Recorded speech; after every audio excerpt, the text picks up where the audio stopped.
Melon pun? Wait, did you save that from Japan? Did you save that Japan? Oh, God. That's so cool. You saved a melon pun from Japan. I'm about to eat Japanese food. You want to redo the intro then? Yeah, let's redo the intro. Okay. I'm kind of... Yeah, it's audio stuff.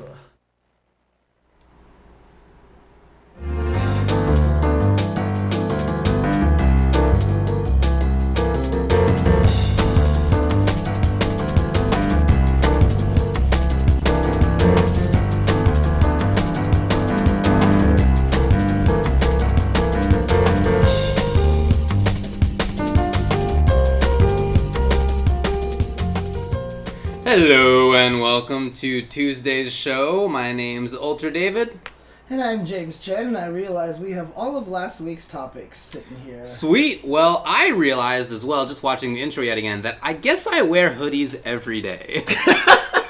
I think I might only own hoodies now. I was thinking about that. Just watching that, like, when was the last time I didn't wear a hoodie? Not even just at the show.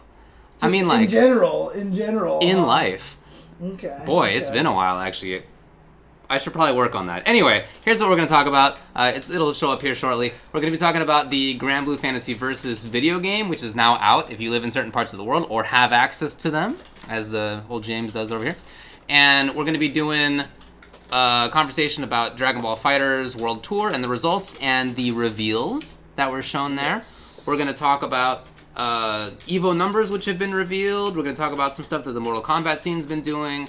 We're going to talk about the 5-5 matchup discussion topics that people voted on and chose before the show went live. So that's going to be pretty cool. And then on top of that, there's just various old FGC news otherwise to chat about. It's going to be an interesting day. And I am going to eat a 2-week-old Japanese convenience store melon pan. Because it even had the whole, like I saw it and it had the 7-Eleven label on it. It has 7-Eleven label, and it was made on January 28th. So we'll see how it goes. I'm going to request just like a small chunk of that. I just want to see how stale it is. Oh, yeah, it might be terrible. The other thing is that my best friend got one when we were in Japan, and then the 7-Eleven that was right next to us, I kept trying to get a melon pan, and they would never replenish them. Dude, I had to go to 2 different 7-Elevens before I finally found melon pan at the third before I came home because Kentley wanted to try them out. Oh, okay. Anyway, I had a leftover one. I forgot to eat it, so I'm going to eat it today. Let's start by talking about Granblue Fantasy Versus, though. That's right. So Granblue Fantasy Versus is out. Right. In Asian countries, of course, and in the world. And Sorry.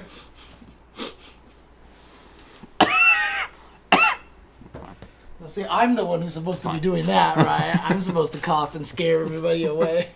We were at dinner just this past weekend. I was with Kitty and Mike, and we were waiting for a table, and like some people were about to leave, and we were waiting. I was like, do you want me to go over there and cough? And they just looked at me and were like, I can't believe you made that joke, James. I don't get the joke. Are you sick? No, it's the whole racism towards Asian people because of the coronavirus and everything. Yeah. Dang, I didn't. All right.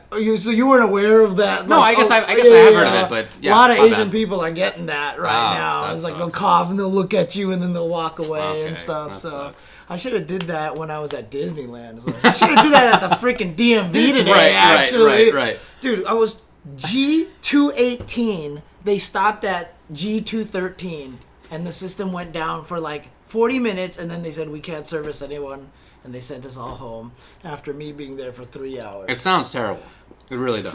I mean, like, how does the DMV just continue to keep its reputation so intact? You know, it's like I last time I went there, I was very lucky, and it was great, and I was in and out there in half an hour or 40 minutes, and it was actually awesome. Right. But I understand that that's not the typical experience. I don't understand, like, how, like, it has that reputation, and I just got the full brunt of that reputation. Dude.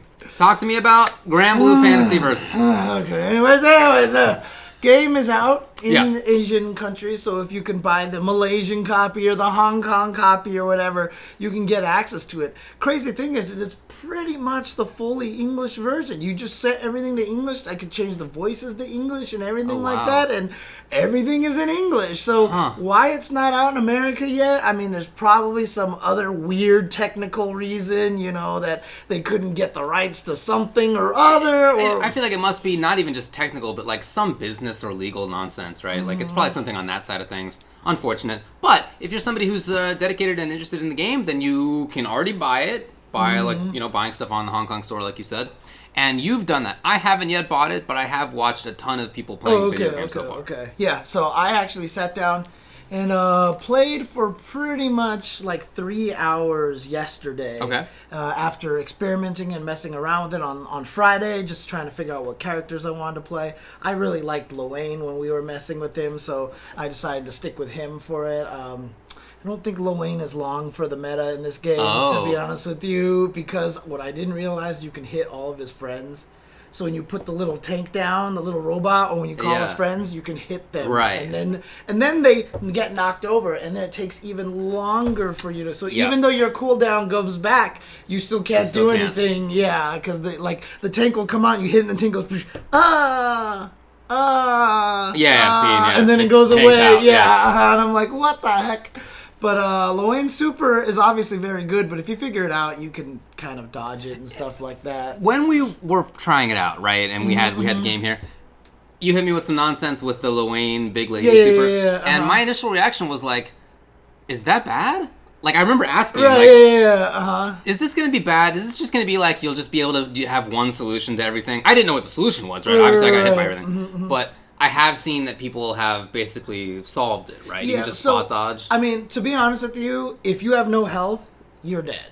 You're just going to get chipped. Because there's chip death in this game, right? You do the D button version of it, which does that lightning thing, and it sucks you in, and the whole thing just goes ba ba ba ba ba ba.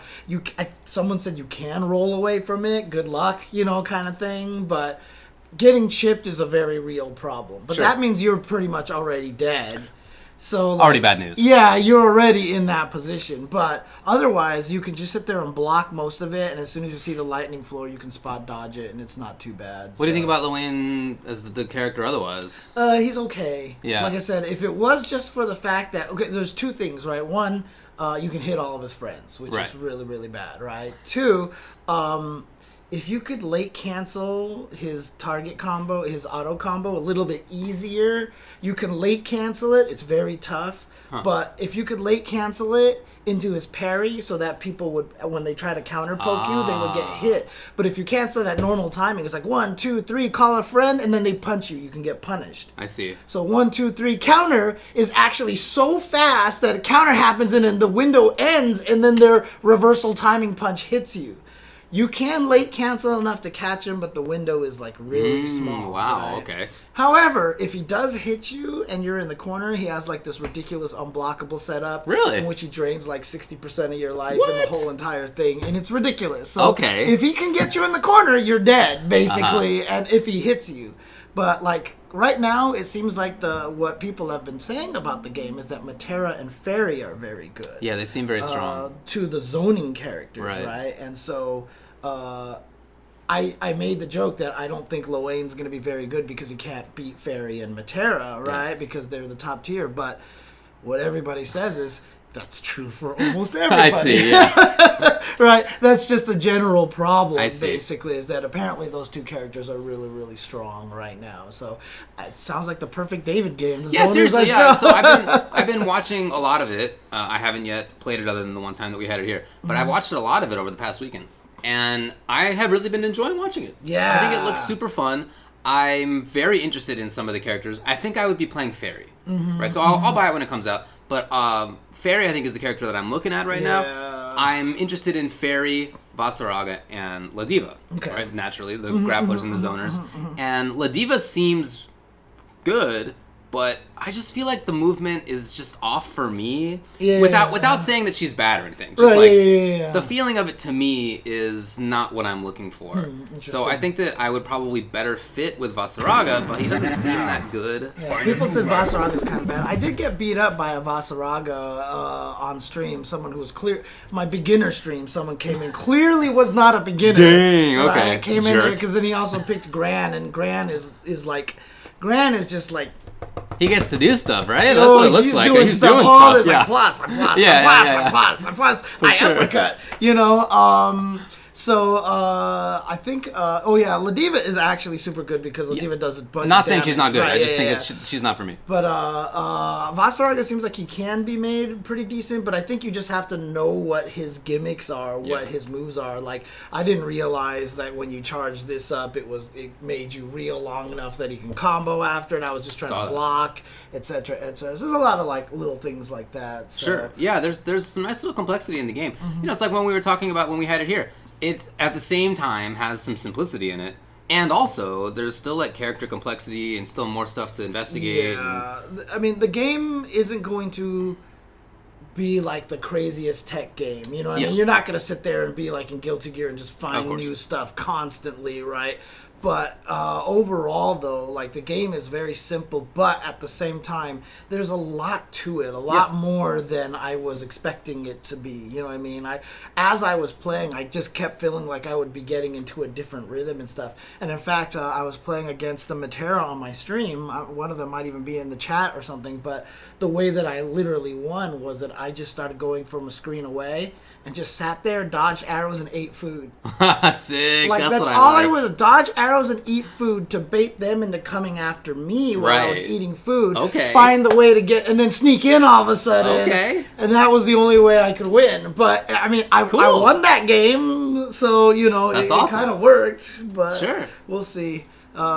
Obviously, it's brand new game, brand new system, all sorts of new things to discover, including glitches, right? Including problems some people have pointed out already with this OS, right? Now, I don't even care. I'm not practicing it. I'm not worried about the OS. I have no concerns about this OS because if Cygames can't find the money to get them to patch the game in like a week before their gigantic, hopefully millions of dollars selling fighting game, you know, like. So it's an option select that's based on proximity guard, right? So the way, it's based on proximity guard. The way that I understand that it works, from what I had read from SKD, right, is that the block button, if you hit at the same time as other buttons, overrides the other buttons. You go into block. Right, you go into block. So if you do like spin kick with two buttons, you know, one button and a block, nothing happens. Okay, it's NRS, got it. Right. However,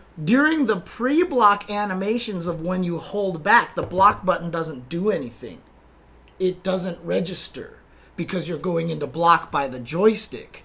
So the pre-block animations will send you there. Okay, right? I know. So basically, you attack, then do the code by hitting the two buttons. If they do nothing, you block cancels it. If they attack, you go into pre-block because you're holding back, and then the block button doesn't work, so the other button works, and now you come out with your special move. So some characters that have invincible specials on the down can also just do that, hold down back, and hit two buttons like this. Sick. Right? So you can proximity OS it, basically. So that way, if they touch a button, you super them. And that's kind of the way it happens. So that is pretty hilarious. Yeah, you don't have to attack. You just do it. You can just like mash it, and it just works out that way. But I'm just giving you a real world example, like poke, counter kind of thing like that. Yeah. So that is probably going to be patched. I would think. I also kind of think that it's strange that proximity guard still is in a game with block, especially because this bug was similar to something that existed in Exerd. So you would think that Arxis would have thought about it a little bit, but, you know. Oh, all right. Yeah, I mean, probably not going to be a big deal, right? It seems like something that's fixable. Right, that's what I'm thinking, Infected Jazz, with Cygames money. Yeah. Oh, yeah, come on. Yeah, I mean, the thing about it is half the people who are buying this game, I was told that if you complete the RPG mode, you get, like, I don't know, it was like $100 or $200 worth of, like, Granblue money. Oh, dang. Yeah, so really? you get a code that you could use that and put it into Granblue. You can make money, basically, then. Yes, by buying this game. So side games, dude, like, that's genius. That's genius. Right? Side games, like, all these people are going to buy the fighting game to play the RPG mode just so they can get that money and play in there. So there's some evil genius in that, honestly. Dude, I mean, some people on my stream were saying, like, Capcom should do the same. Like, Devil May Cry should come with fight money. Should, or something great... like that. Like, if you beat the game, you get, like, some fight money or, like, a discount for, like, $10 to buys you $50 worth of fight money or something like that. I mean, should is the operating word, but it would be great. I agree. I was like, man, because people already will sell the codes for the people who don't care. Oh, right? They're going to be selling the codes. Oh, maybe Actually, I should buy it now. You're right. I should beat the RPG mode too. Dang. Okay, I was gonna wait until the NA version came out, but maybe I'll just get it and make money. I think I need to do that and sell the code. I don't know. Have you played anything other than the competitive versus mode stuff? What Not have you done? yet. I mean, okay, look. As much as we want to praise this game for doing a lot of great things, right? Like, so I went to Vasaraga to find out what he does. I went to the move list, and it was the best move list I've ever seen in my life. Because it was like, you can do this, you can do this. This is here's an animation of the move. That's cool. And I was just sitting there, I'm like, oh, okay, I learned all the stuff, you know? It was like, oh, this is the fireball, because clearly here's a picture of him doing the fireball. You know, a lot of great things. You have to unlock online play. You have to go and play against 5 computers, then play 2 ranking matches so they can figure out where you are. And it was just like the weirdest thing. And I wonder why. I don't know. I think they're just trying to save the poor souls who have no idea how to play fighting games from going online and getting mopped right away. Now, I still think any game that does that, like, let's say Smash Brothers style, right? You start with only 10 characters and you have to unlock everybody. Every one of these games, I understand what they're trying to do. They're trying to give a progression, not overwhelm people. There should always be a mode that says, I'm a fighting game player. I know what I'm getting myself into. And if I'm wrong, then it's my fault. Click yes, and everything's unlocked. People would definitely select that, not read the text, and then That's their fault, dude. That's their fault. Okay. I'm telling you. I mean, yeah. I think it's silly myself. Because I tried to set up a lobby, and I couldn't until I completed I was watching. all. I was watching like, as you were playing against the computers. Yeah. I think that's funny. Yeah. But again, I mean, they've done so many things right. And, you know, just playing the game itself right now, and feeling how it feels. You know, I was wondering how the one-button versions of the special moves would mesh. And basically, once you're at that level, you don't even use the one-button versions of the special moves at all, right? Like, there might be some situations with, like, Charlotta, because she's a charge character. Right. But for the most part, you don't really need to learn it. And so what I like about that is that it really does kind of create this promotion, you know, not temptation, but encouragement for people to learn to play it that way, because it's clearly better. I see. Right? Because, like, for example, if, like I said, if you cancel Loane's auto combo into the tank, you can get punished for it, right? If the opponent doesn't know this and they're just blocking, I can actually do heavy slash, 2 hits, auto combo, call a tank, the tank goes pow, pow, right? And I wait long enough and I can do heavy 2/ auto combo, call the tank again. Okay. The recovery is so fast, but if I use the special move button, I cannot do that. You know, so there's just a lot of encouragement for you to learn it the proper way, and I think that's really cool. I think it's a great idea. Definitely, yeah. But so far I've been really enjoying it. I've played a lot against different characters, and one of the things that it's really kind of reminding me of, because, and this is going to sound kind of weird, because it's kind of a little bit simpler, there's not a whole bunch of crazy mechanics in the game or anything like that. It really kind of feels like Super Turbo in these matchup situation. Like, this matchup feels completely different than this matchup. And then the way that I fight is pretty straightforward, of just like pretty footsies based, you know?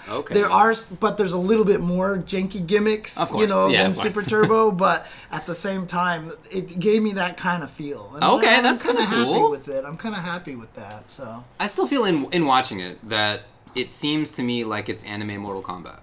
Like, it looks like it plays that way to me. one of the things that really makes it feels that way is the EX, because you use the EX and you have to wait till it fills up and then you can do it again. Totally, yeah. So it's very similar to the MK11. MK11, yeah, the auto combo aspect of it, right? So you're like doing chains and stuff like that. I feel like there's a lot of similarities, and I've seen other NRS players say that on Twitter as well. That they feel like it seems like an NRS sort of game, which is cool. I mean, it's not the same. Every game's different, but it's nice to have some crossover that can appeal to multiple people. I think that's pretty cool. Yeah, it's interesting. The sidestep and the rolls aren't that powerful, in my opinion, especially the rolls, because they can get hit low. Oh, are they vulnerable? Yeah, because I've gotten hit out of my roll. In fact, when Matera does the jumping down arrow, I tried to roll through it and I got shot. Oh, okay. I got shot in the legs. I was kind of mad about that. Yeah, dang. Yeah. And yeah, so some people are talking about the auto combos. It's not really. It's just, there's just the one sequence. Yeah. And only if you hit with the close-up moves. Right. Only if you hit with the close-up moves. What is it? Jab? It's not jab, strong, fierce. What's it called? Light, medium, heavy? Yeah, light, medium, heavy. Okay. Yeah. So light, button, medium, button, and heavy, button. Those are all the same after the initial hit. Yeah, the second and third hits will be the same no matter what button you hit. So I can hit LMH, I can hit LHH, LLL, HHH, HMH. Doesn't matter. There's really no reason to switch around on the buttons and stuff. Interesting. Yeah, that's definitely unique. Unique way to do that. Yeah. In watching, so I've seen a lot of Fairy and Matera for sure. I wonder if that's a long-term thing. I feel like at the start of a game, it's not uncommon for the most lopsided archetypes to be like the initial, like clearly, like you know what to do, right? Yeah, like you're gonna zone people with the whip. It's like, come on, you throw the cat out. Like it's not rocket science. That character, especially Fairy, seems like she'll probably develop, but I wonder if that's a long-term thing or if it's just like, here, this is really good, really, it's obviously strong early. Yeah, I think I'm still not sure yet, because I was also seeing clips. One of the things that you see a lot of fairies do is far whip into cat. Yeah. Right? Far whip into cat. Yeah. And I've already seen a clip that Catalina can just stab her while she's throwing the cat out, like from any distance practically. Wow. So you just block it. As soon as you see the cat, you just charge and it'll hit. So, it might not be, it just might be character dependent again, which again, I kind of like. Yeah. Like I said, when I was playing Loane, like, every fight I was fighting felt like a very different match, which was kind of cool. That's great. Which was really cool. That's great. That's great. That's some of my favorite stuff in fighting games. And exactly, that is a mind game. So you don't throw the cat, Of course. et cetera. Yeah. But it's interesting to have that mix-up, or to force that mix-up, right? If your character can do that. Yeah. Matera right now, I think, is just really annoying because she has that little hop off of her special button. And I was trying to anti-air that with Loane's 2H, and it's just too slow. It's actually just too slow to ever anti-air without a prediction. He seems weird, dude. When I was watching you play, it seemed like his anti-airs were slow. And it seemed like when you tried to do a jump-in into combo, that there's, like, not enough hit stun or something. Yeah, I could not get it to weird. work. But I was always going for H when I landed. Maybe I should go for jabs a little bit more often. So that's just a thing that I may have to consider, doing jabs when I land, because I keep trying to go for max damage, kind of thing. So yeah, Ladiva's... Look, I've seen people play her very strongly already. Somebody asked about Day 1 Grappler Syndrome, right, Mr. G? Which is common, So it's like the lopsided archetypes that I feel like sometimes are just it's hard to get around what they do until you figure the game out. For Ladiva, the movement seems like it's not conducive to her being initially great. She seems like she's good. I don't want to seem like I think otherwise, but I just think that that movement is not conducive to Day 1 Grappler Syndrome. Yeah. And because the thing is, Ladiva's strength, I think more comes from her combos. Yeah, she's super damaging. She hits you from far away. All of a sudden, you just lose like 70% of your life, and you're like, what happened? And it's not really the grapplerness of her that makes her scary just yet. It's just that, she has a command throw, so now I'm going to jump. I got kicked out of the air into lariat, into the headbutt, into the grab, and then I use all my EX, and you lost 70% of your life. Yeah. But I'll tell you right now, that super, the ring super, I saw one of the clips. I think it was you hosted Callisto after you were streaming, and one of the matches ended with the guys live going 1, 2, and I didn't know. We were like, everyone was like, what the heck? And then pow, 3, and he died, and everyone was like, ah. That was so cool. I was watching as well. Yeah, that was awesome. That was actually grand finals of the Chicago local. That hero ended up winning with Ladiva. And yeah, that was a sick That was super cool. Super is so good. Yeah, it's super cool. Yeah, I mean, again, the game, just from an aesthetic point and everything like that, so beautiful. I have the Japanese voices on right now, so I'm listening to the Japanese voices. I might have to switch it to the English voices, just because I found out Matera was voiced by Faye Mata. I don't know if you remember Faye, really? Yeah, Faye Mata. She's done a lot of voice acting. She's a character in League of Legends and stuff like that now and everything. Zoinks. Yeah, but she also got to do Matera. So I was That's like, awesome. Cool. You know, Okay, I feel wow. like I have to support that, right? That's so cool, But yeah. then I was listening to Luane's American voice, and I was like, I don't know if I like this as much as the Japanese one. We'll see. So, But Luane's, well, I guess you can read the text in any case, right? But Yeah. I really like watching, when you were playing, and when I've seen other people play, they've let the full intros rock. Yeah. Luane has like such intricate, they're all having a full conversation. It's not like a one-liner and then let's get going. It's like they're just having a conversation, having a powwow. Do you think we should do this? Oh, Yeah. I think we should probably plan on doing this, blah, blah. But, I mean, honestly, like, Luane is probably just canonically the weakest character, right? I saw that. Yeah, he's canonically the weakest character because he doesn't actually beat anybody. Right. It's so Every funny. time he wins, he's like, yeah! And then it goes to the bar. That's what would have happened if we met each other. I mean, I guess he kind of is a joke character, so maybe they kind of wanted to make him a little bad, but then that's why they gave him this ridiculous, overpowered super. Because this super is ridiculous, because if you're able to activate it, you are safe.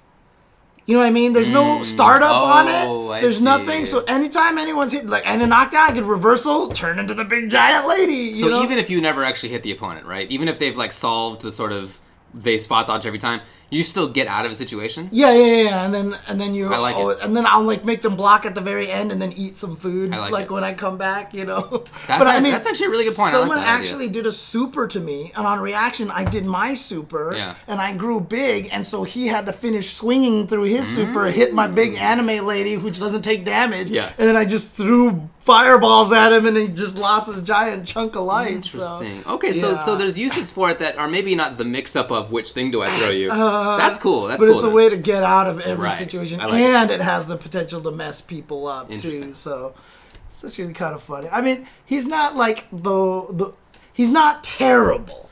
Because like I said, once I get you into the mix-up in the corner, like I said, he has a setup that puts you into a hard to blockable. Sick. One guy blocked it, and I was like, you are sick, man. But then for the most part, if they don't block it, you just do this chunk of damage, which leads into now a robot meaty, and like you just keep going.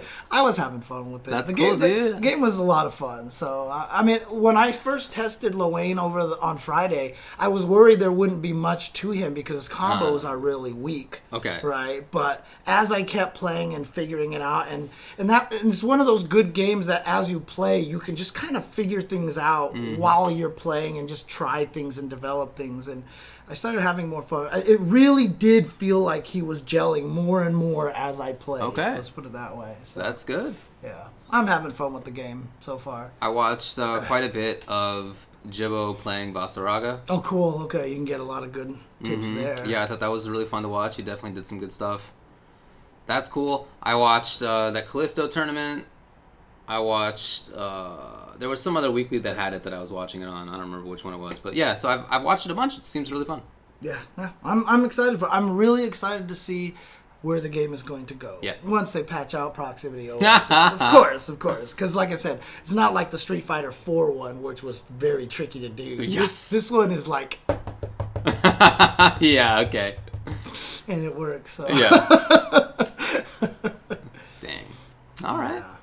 Well, very good. Are they playing an Anime Ascension this weekend? It's got to be at Anime Ascension, right? I would imagine so. Because, I mean, it's not an official American release. Are they going to play like They gotta have it. side Come on. tournament? Actually, I'm not even sure. Well, I have a link to the things that are in okay. Anime Ascension we can check. Okay, Granblue is not in the lineup, says Kiyobi. They might have a side tournament or something like that. How about that? Yeah. Exhibition an only, exhibition? huh? Okay. Is that the Lost Soul? Is that the Lost Soul in the chat here? I don't know. Are What's you, up, if so? Are you the Lost Soul? Are you going to come and pop off on us? And what's up? Okay, it is. Oh, no, man. Sweet. How do you do? Netcode is still delayed, Netcode. However, all the matches I played yesterday were really good. Were they really? Well, okay.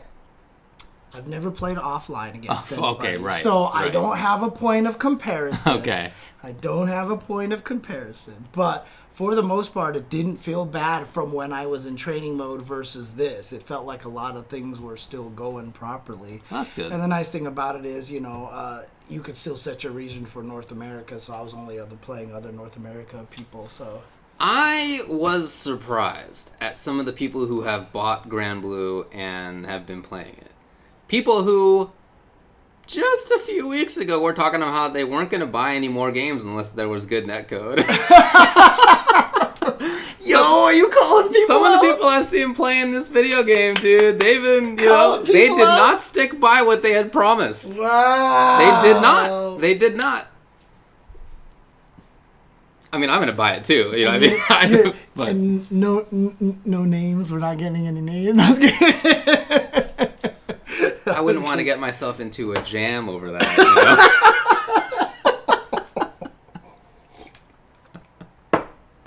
Okay, fair enough. Keats played that game too. What are you doing, Adam? What are you up to? After this big old tirade. But, No. Anyway, they were right to make the points that they made. I just think it's funny that they're playing the game. For sure. Cygames definitely has money to revamp the netcode, though. They could. We'll see if they actually go and do it. So yeah, I guess I don't know what. I assume that Cygames is involved in some way, but I mean they're not like making the game. You know, what I mean? It's ArcSys is developing the game. So I don't know how much the idea that Cygames has a lot of money actually impacts. Yeah, because just even from the times that I've talked to the guys at ArcSys, from ArcSys.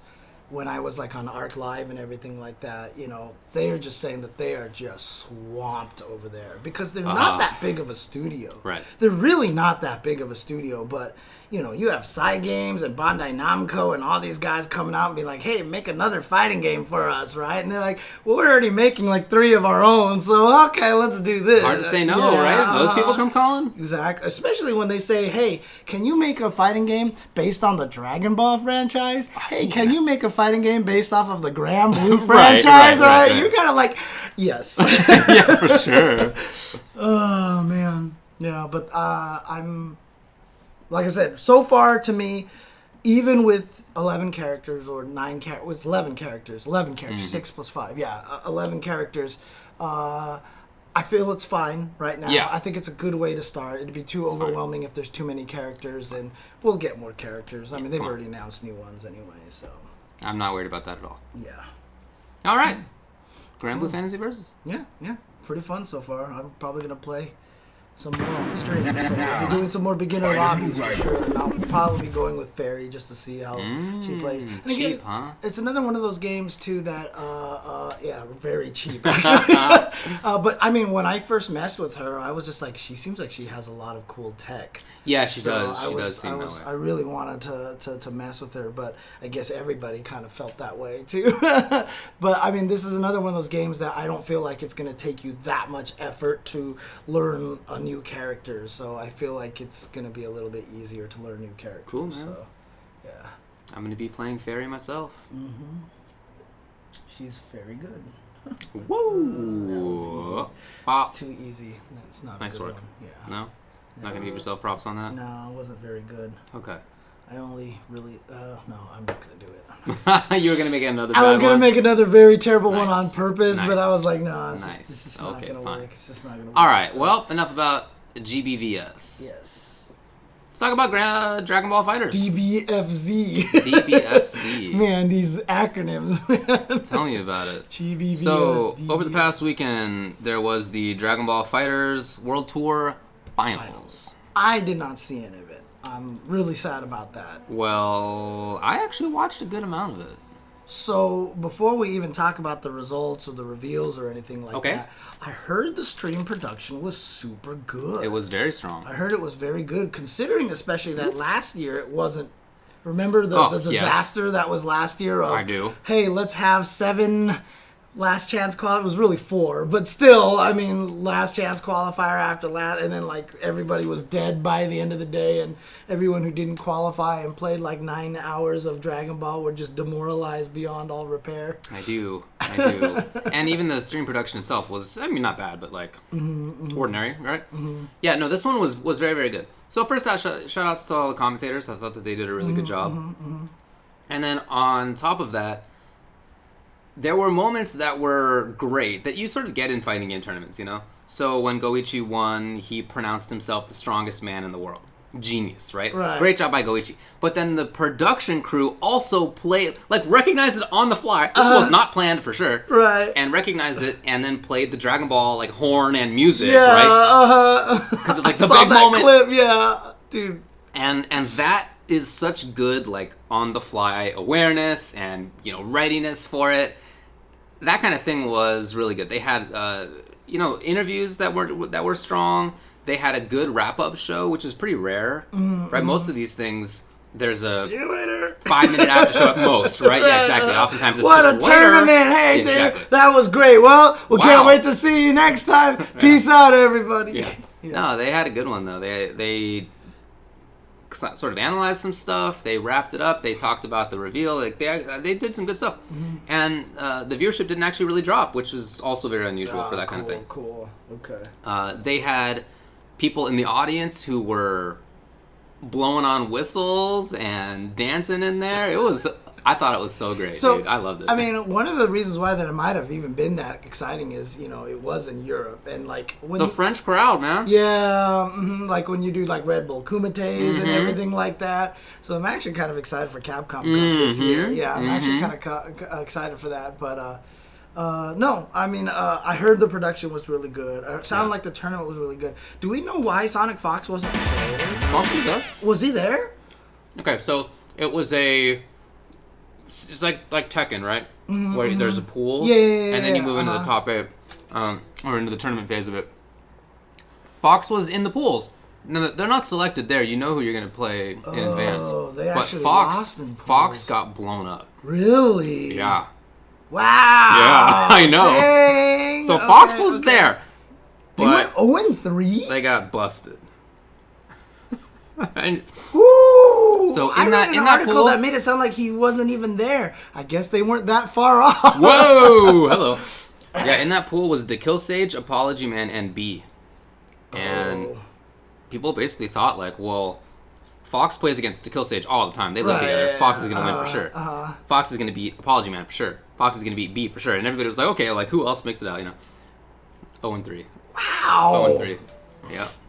Yep. I mean, it just could be one of those situations where maybe they were just trying so hard to practice for MK or something, or I really don't know. Maybe they haven't recovered from MK not being at Evo. Oh, man.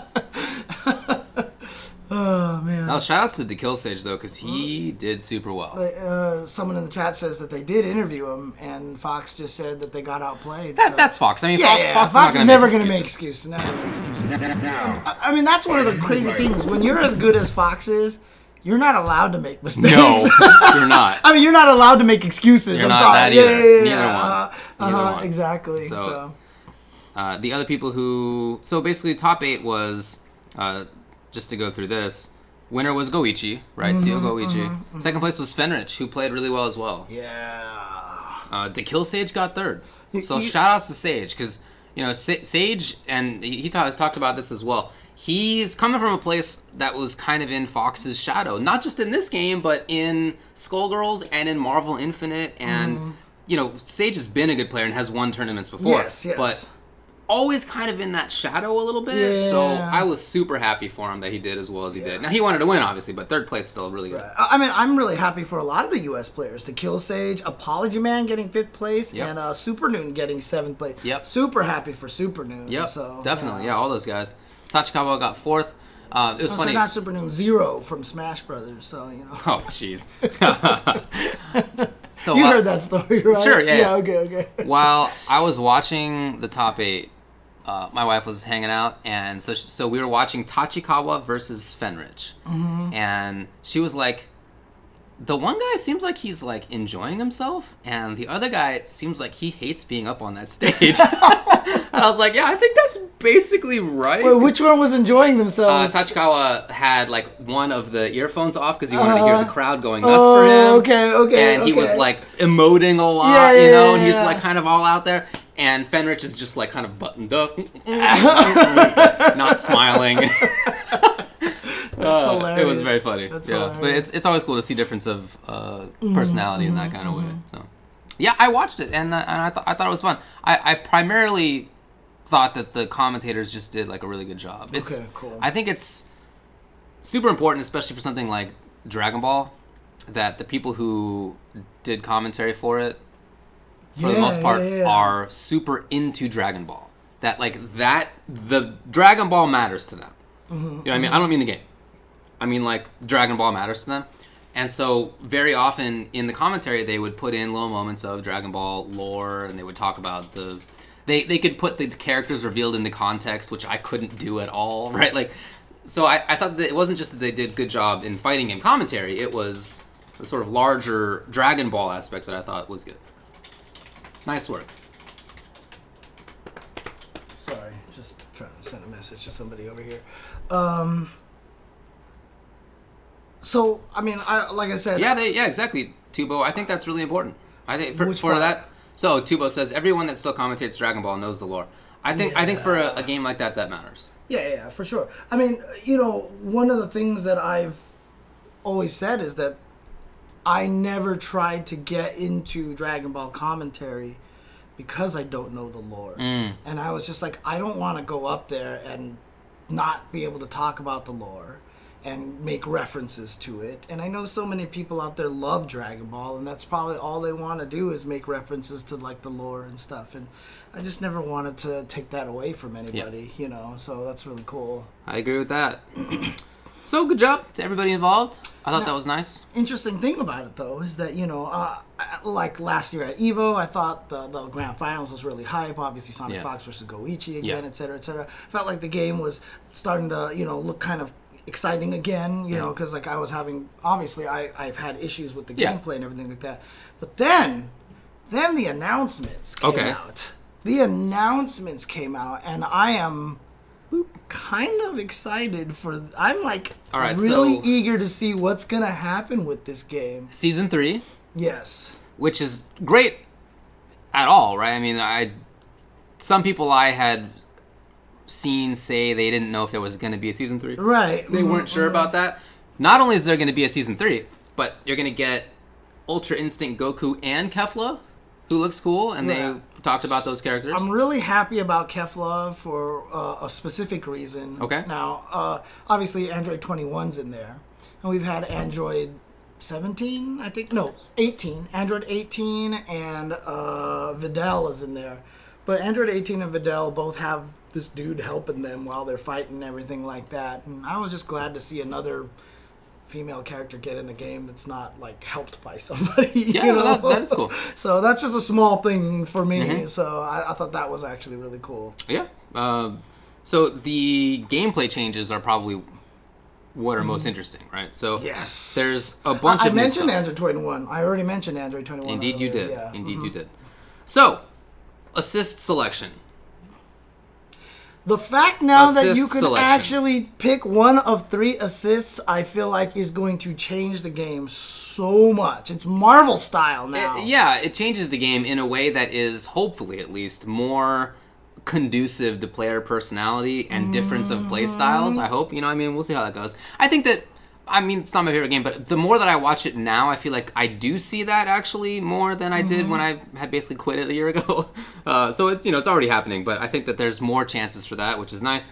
But especially not just because it'll make some of the characters just weren't played because their assists were garbage, right? Like I heard Hit's assist is really garbage. have heard from many people that Krillin's assist is really bad. I had someone telling me that's not true at all. You can use it this way. People haven't researched it, you know, that kind of thing. But some of the characters that didn't have the good assist and maybe steered you away, like I would use this character if only they had a beam assist that could help me get in and stuff. That's actually going to open up those characters in that way too, you know, because there are some characters that are just strong, but just as an assist they're not useful. So I think this is just going to create that situation where we're going to see a lot more low-tier heroes. We're going to see a lot more of those guys who are, you know, using freaking Tyrant, Wesker, and Jill or whatever, you know, Tyrant, Wesker, and Chris, you know, these crazy, wacky teams and stuff. So I'm kind of excited about Nemesis. That. What's that? Nemesis? You're talking about? Nemesis, yeah, not Tyrant. Sorry, Nemesis. In addition to assist selection, there's some kind of comeback mechanic. They haven't talked about what the deets on that are, but something, right? It might be that like when both your characters your teammates are dead, you do more damage, or maybe it's progressively as you lose characters. I don't know. We'll see how that goes. Key charge beats key blasts now. Did you see that? I saw something mentioned about that. Yeah. There was like a clip where they did the charge and it just absorbed the fireball, so it might actually have a reason to use it now. For sure. That's pretty cool. Snapbacks are faster. There's protection for fuzzy mix-ups on the tall characters. Supposedly, Hiroki said something that made it sound like she said she's going to try to make sure the size of the character wasn't as much of a weakness anymore. But the snapback one is huge. Because that's just the thing. It's like incoming mix-up obviously is the most powerful thing in Marvel, right? And so in Dragon Ball, when you killed someone and you didn't get the incoming mix-up, but you did on the snapback, of course snapback's going to become the main meta after a while. But when you look at the clip, it almost looks like the guy you snap out and in, the guy lands at almost 0 frames. Like the other guy just has no advantage at all. And I think that's actually going to be really, really cool. Although, I think it might force teams to be a little more... Like, you won't see the snaps anymore, so we won't see the weird team orders as much. So, we'll see how that plays out. Okay. We'll see how that plays out. And there's probably more stuff, too, but those are the things that I've noted so far and I've seen people talking about. But I'm excited for that. I think that changes a lot. I think that opens up a lot of the game, and I think we will start to see a lot more of that creativity factor coming in, you know. Still not sure why they didn't implement the Skullgirls idea and just let them pick any assist that they wanted. What a classic. I told Mike that, too, at Frosty Faustings. I was like, I still can't believe you got away with that. That no assist ever turned out to be just ridiculously busted, right? Because, like, in Marvel 3, if you put that in there and Amy had the ice beam from across the screen. That's like, right. She would have been just the most broken character ever, right? They gave her the downward ice thing specifically just so she could have it as an assist and not be broken. Yeah, well, good job, Skullgirls, no doubt about that. So that comes out in late February. I think it's the 26th, if I recall correctly. A lot of good stuff coming out this month. Yeah, it's true. It's true. It's true. It's very interesting to see that. Yeah. Because obviously Granblue just came out, and then Granblue comes out again at the beginning of March. Man. We're getting Seth this weekend.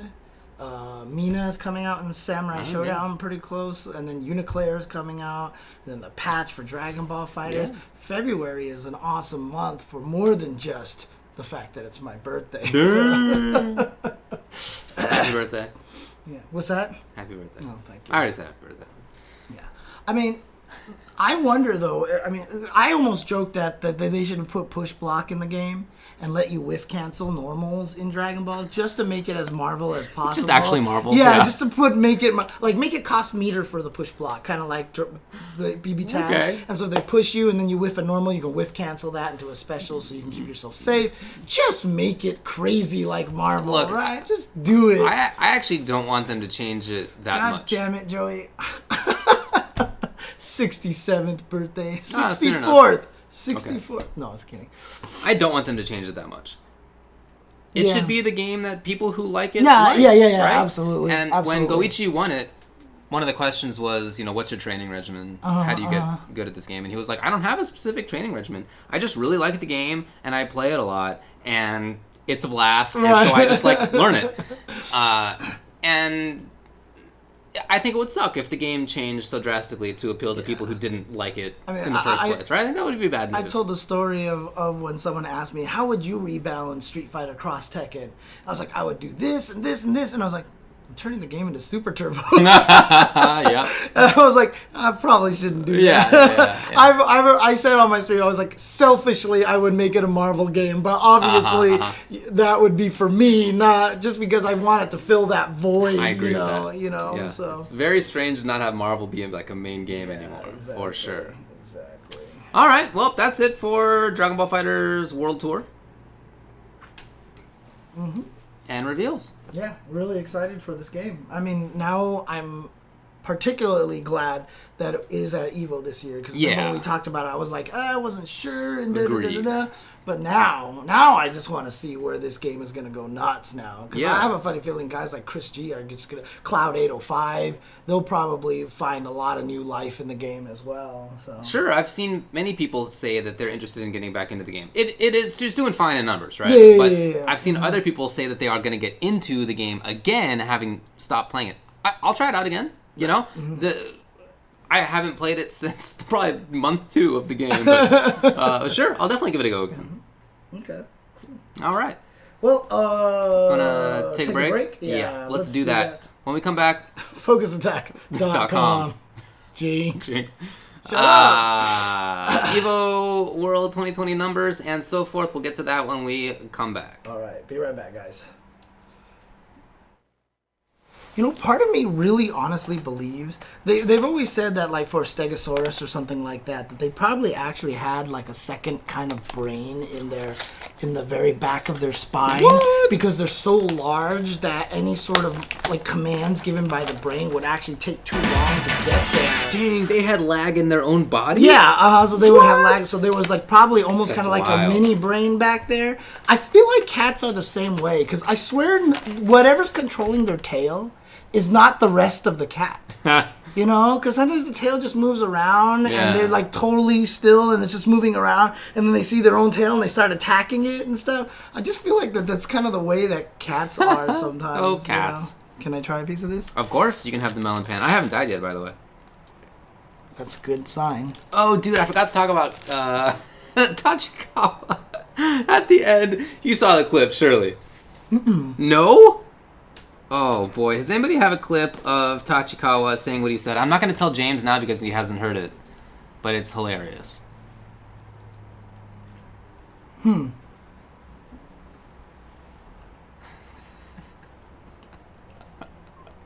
Nobody spoil it. Oh, here we go. Okay.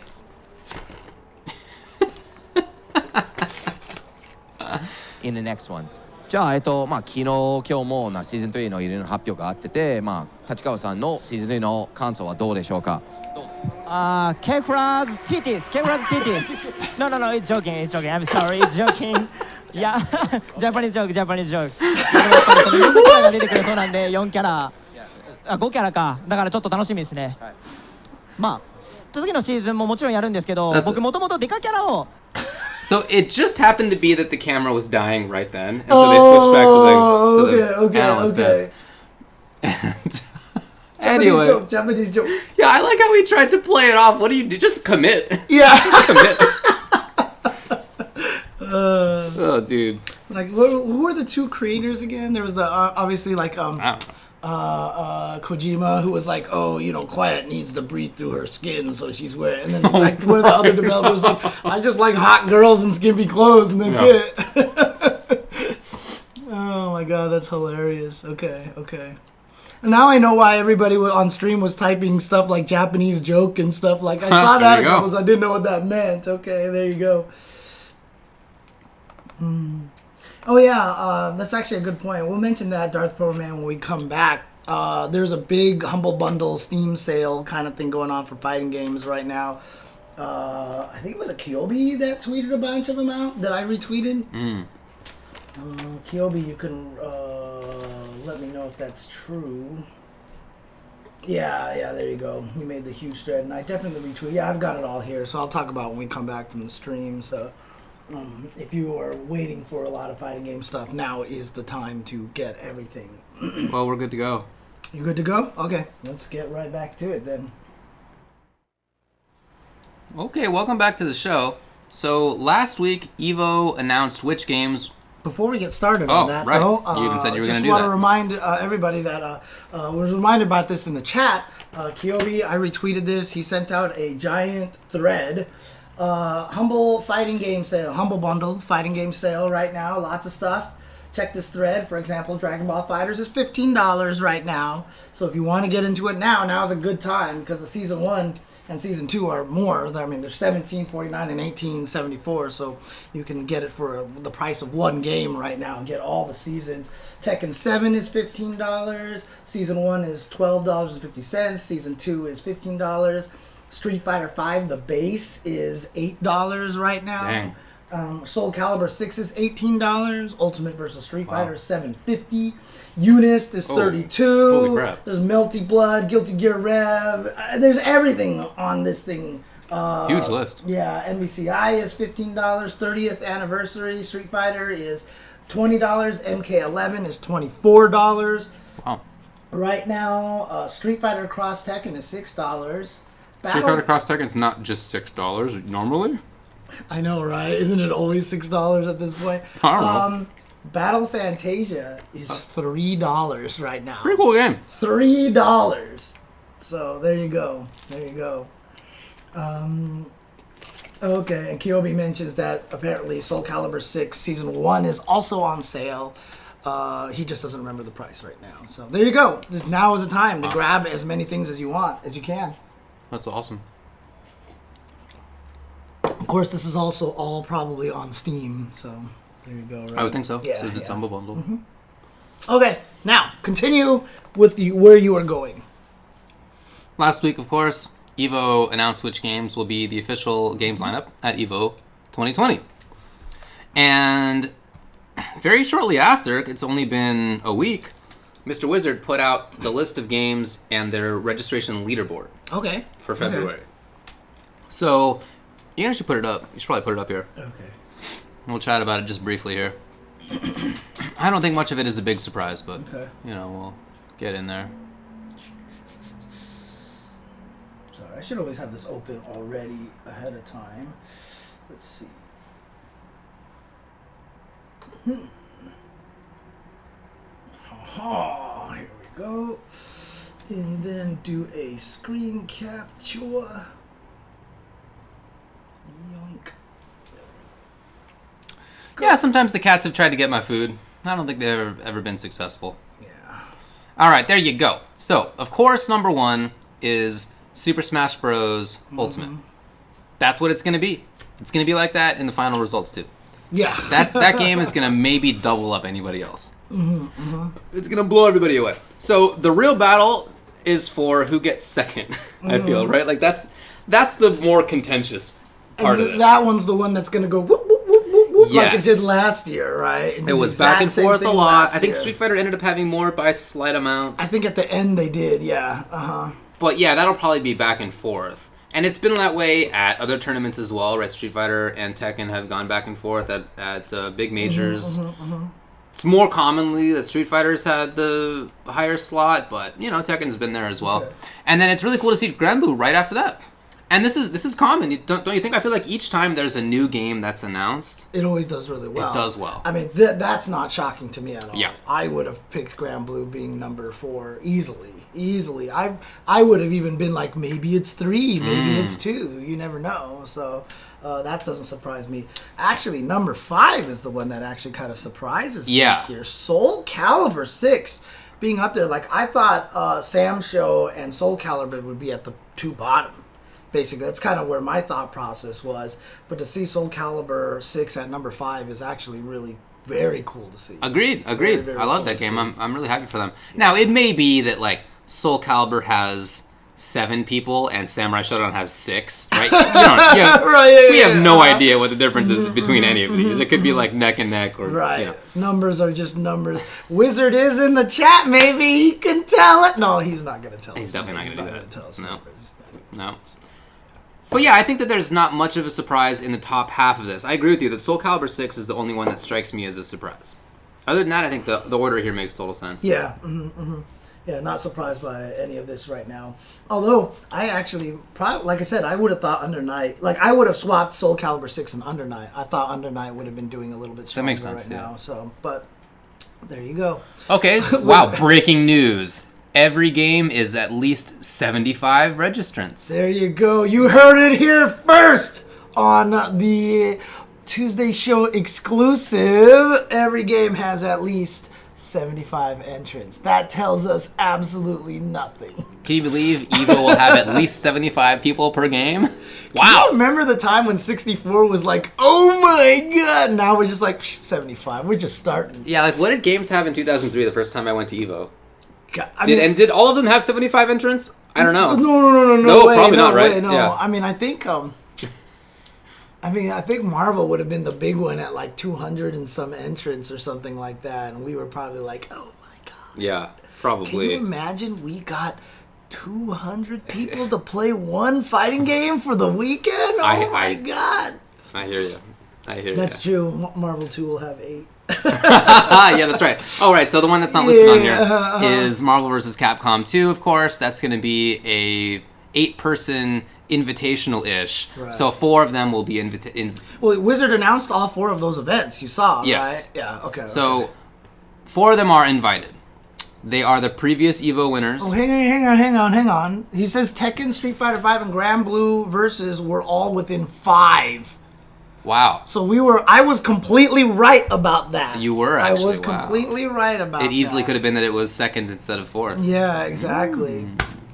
Let's go, James. Yeah, that's right. You know a little bit about this FGC stuff. You know a little bit about FGC. A little bit. Yeah, exactly.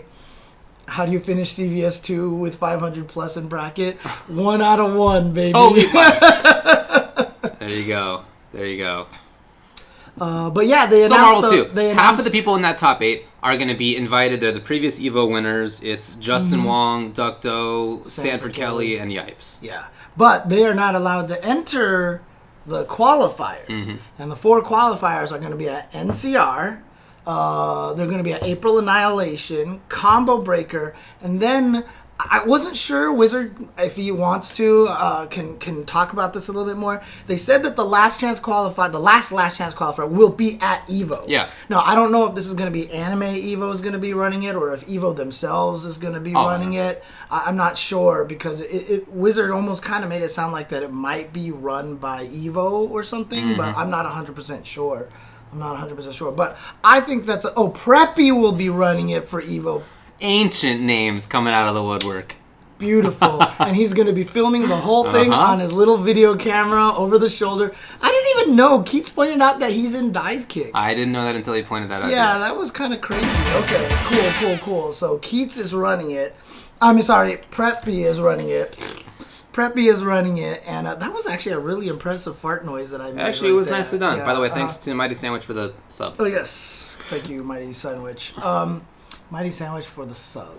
Ha ha! But, okay, so they are going to run. And I think that's a great idea, because a lot of people are going to travel to that last chance qualifier. And what that does then is that means that audience is there. So when MVC2 is on the big stage, you know you're going to have all those guys in the crowd just making some noise. And I'm eager for that. Yep, we're going to see them all sitting out on the floor with their shoes off. Yeah, exactly. Sitting on the stage with the moss sticks, with the glove. Right. Sitting like on the big EVO stage with its like LED lighting or whatever's going on there. They're just like sitting on the floor on it. I think that's hilarious. Bringing back the box. There you go. The box, dude.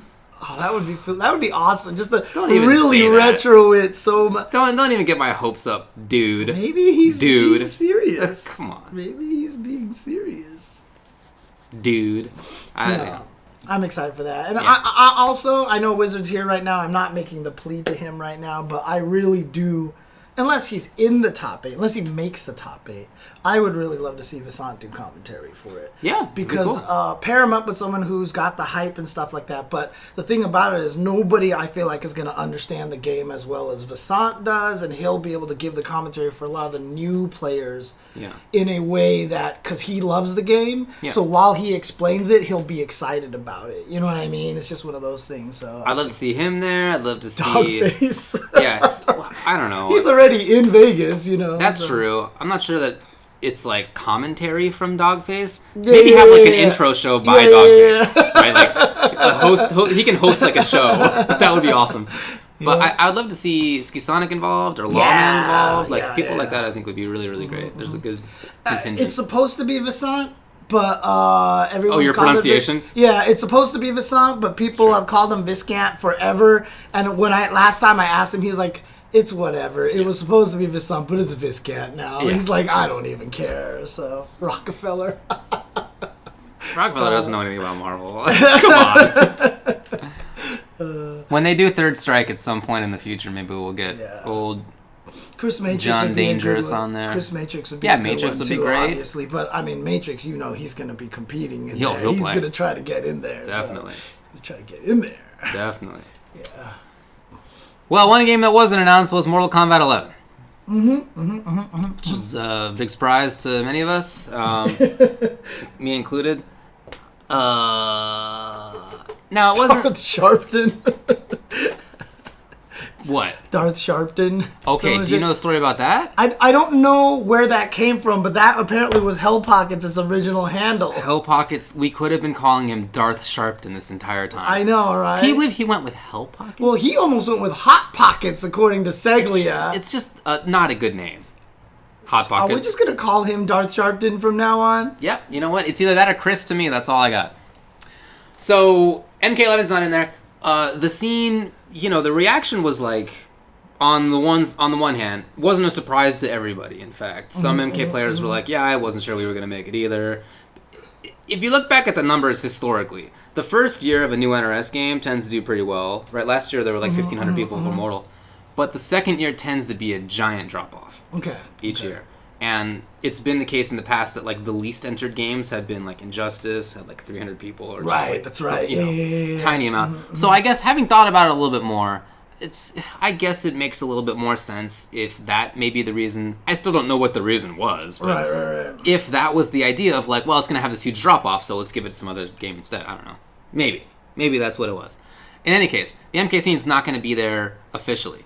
So Rick and I have applied to do a tournament at EVO. Good job. Basically means that Rick's going to be running a tournament at EVO. I'll try. I mean, I haven't run anything since a small local 12 or 15 years ago. What about Aftershock? Oh, wow. We were involved in that. Okay. Yeah. I think it was mostly you. Yeah, it was okay, yeah. I think in that case, it wasn't even really me. So I'll help out how I can. I spent $1,000 on that tournament. Yeah, I still remember. I'll help out how I can. You know, I'll take direction from Rick and do what he suggests, and do my best. I just am not very well practiced in it, whereas he super is. So hopefully it'll go well. I'm not sure that it's going to be huge, to be super frank, because some of the MK dudes that I've talked with about going and seeing whether they want to be involved with planning and stuff may not go. But I guess we'll have to see. Yeah, of course. What happens look, with that, if you're an MK player, you have every right not to go at this point, right? So, but for those who are there to play other games, for some people who just want to go there to see their friends, if there's a side tournament to play. I mean, we've seen it plenty of times. I mean, look what happened with Eunice, right? Everyone went to EVO just to play. A bunch of people went there to play Eunice before it was an official event. So we'll see. But like I said, I mean, at this point in time, if you don't go to EVO, then you'll go to Combo Breaker or you'll go to ECT, because those will have big Mortal Kombat turnouts and stuff like that. So. Yeah, there's definitely stuff to do. And speaking of that, it's not just that like Rick and I are doing that thing. There's a bunch of stuff going on, I mean, in the MK scene. So a couple examples are that Wednesday Night Fights is going to start doing an MK11 High Roller tournament. Oh, okay. In the same way that they did with Street Fighter V. When is this? That starts on February 19th. Oh, interesting. And it's an ongoing series. Interesting. So the idea of it basically is that you enter in, a lot of money to enter. It's a high roller situation. Okay. But that means that you get to play over weeks. Okay. And it's a longer process. The matches are more games, right? So you get to spend more time playing. That'll hopefully be streamed. Is the nickname of the tournament Pay Sonic Fox a bunch of money tournament, or? I don't think Fox is going to come to... No, this is Wednesday Night Fights. Oh, this is Wednesday Night Fights. Yeah, is doing that. it's Oh, just- okay. yeah, it's just a Wednesday Night Fights thing. Okay, gotcha. It will be over time. Hopefully we'll get to see the SoCal scene. I'm going tonight after this show to Worlds Collide, where Shankar has organized a local MK11. Okay. I hope some people will be there. I guess we'll see. And then online, there's where the sort of scene lives a little bit more strongly.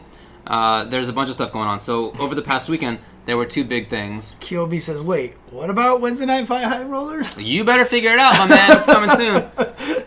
Oh, yeah, there's Shankar there, too. So Yeah, good job, Shankar. That's super cool. So I'm looking forward to that. Kombat Cup is doing an ongoing road to the last chance qualifier for Final Combat.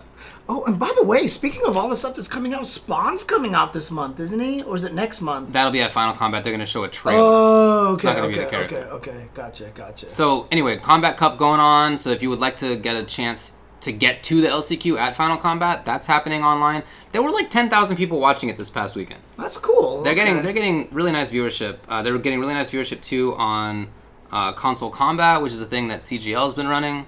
That was good. Ninja Killa won it over the past weekend.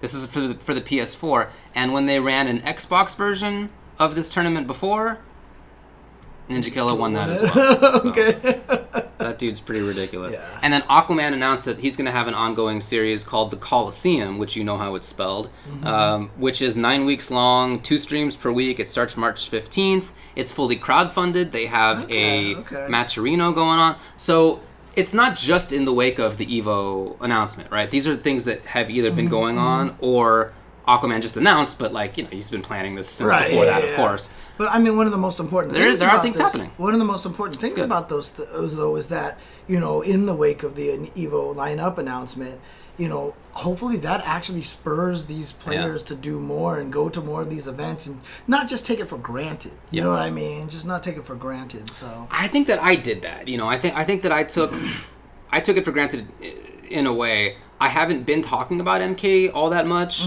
I haven't been streaming myself playing it all that much, even though I have still been playing it. I think that I could have been doing more to sort of keep the game. My efforts are going to keep it alive, but sort of help it stay in somebody's consciousness that may not have otherwise realized that it was still there. So, I'm making an effort to be better about that as well. Okay. There you go. Yeah. Good job, MK scene. Keep it going. Yeah, I mean, there's still going to be locals like Darth Arma runs and his wife run a local out in New Jersey called Combat New Jersey, or something like that. I mean, someone in the chat says, you can't just rely on EVO, and I've always said that. It's true. You have to show that your scene is strong outside of EVO, and in fact, I think EVO kind of rewards that and appreciates that kind of thing, as with the UNIST kind of situation, as with the Marvel 2 situation, right? The Battle for the Strongest, I'm sure, had a lot of influence of that. Because remember that one year Battle for the Strongest was on there, Battle of the Strongest, and Tom Cannon donated a bunch of money to the Matcherino and stuff like that, so there you go. That's right. Yep. Dream Eater, do you run stuff too? I didn't know that you ran things. That's awesome. Nice. Oh yeah, K-Brad is running Reflex for UMVC3. That's coming up. That's coming up. Yes. That's right. Final Combat is the beginning of March. Okay. So in about a month. Where is it at? In Chicago. Chicago. Nice. Okay. Makes Home a lot of MK. sense. Yeah. Same here, Delafun. He subscribes and says, hope Sam Show gets a decent turnout. Sure. I hope all the games get good turnouts, for sure. Okay. All right. Well, that's all I had to say about that. I just wanted to give some words to the MK scene. It's definitely still chugging along, and there's still a lot of good things happening in the scene. Yeah, absolutely. A lot of things to enter, especially online, but there's still locals out all over the place. And you can run good online tournaments when you have good netcode. Exactly right. Yeah, exactly. When you have rollback netcode. Yeah, I will. I'll be there. Okay. Sweet. All right. So, what do we got coming up next? We got the 5-5 matchup situation. Yeah, let's do it. All right, cool. let's see what won. Now, we've begun doing this again. This is actually our first time this year, even though it's February 11th, doing we were gone for matchup. 2 weeks in Japan. Right. Okay, so we were gone for 2 weeks, and then when we came back, it was the EVO reveal night, so that was a little bit busy. Right. Before that, we had our award show, TV which took up the entire day. And then the next week, we had to recap the previous, 4 weeks. Right. So, and then we were gone. So, it's just been a little busy, but we're now back to doing the regular schedule of having you people give us topics and then having our Twitch subscribers and Patreon supporters vote on which ones we should actually discuss. That's right. And then we'll discuss the ones that win. How many questions did we have this time? I narrowed it down to 5. Okay, there were some that we just couldn't answer, basically. Okay, just okay. wouldn't be useful. Yeah. So sorry about that, but I narrowed it down to 5. So here are the questions. All right. What do you think about the latest Power Rangers Battle for the Grid patch? Okay. 2. Should more... that one might not even have been one that we could answer, too, because I haven't messed with it that much recently. Yeah, but I don't know. I wanted to put it up there. Okay. 2. Should more 2D games experiment with 3 out of 5 rounds, especially games with resources like MK11's Crushing Blows and Fatal Blows? I think the question is, should Mortal Kombat be 3 out of 5 rounds? That's what it seems like to me there. 3. What's your take on how EVO is handling its inclusion of a retro game like Marvel vs. Capcom 2 in the lineup? Okay. 4. If you are trying to get better at a fighting game, in what ratios should you spend your time? Between training mode, ranked, long sets, watching footage, etc. What ratios, James? Wow. James. 1, 3, 3, 6, and 5. Okay, gotcha. 5. How far does a fighting game developer or producer have to go to rightfully lose the support of the community? And the examples that were given were like, what if you installed a rootkit? What if there was a patch that fixed your netcode and you haven't said anything about it for a month? Yeah, there were a couple of other examples too that weren't just obviously about Street Fighter V. There was other community-related stuff too. All right, so here's what won. What's your take on how EVO is handling its inclusion of a retro game like Marvel 2? Really? What's your take? Okay. With 37% of the vote. Yeah, I mean, I'm assuming this was asked because I saw some people were kind of upset that EVO seems like they're using the community to run the last chance qualifiers, etc., that they're not going directly and running it themselves, etc. We just saw that Preppy is going to run MVC2 at EVO. Yeah. I mean, I guess I didn't see it that way. I was really happy just to see that they were including it at all. Yeah. Because we have talked about this many times about always having one game be the retro game. And so the fact that they were putting Marvel even in there at all, I thought was super awesome. So, again, I'm always trying to look at things from the positive side, so I just saw it from that side. I think the community will do a fantastic job running everything. I think NCR Qualifier, April Annihilation is a great idea for a side tournament. Combo Breaker obviously is going to do a fine job with that. And I'm sure they're going to do everything they can to help Preppy with the tournament.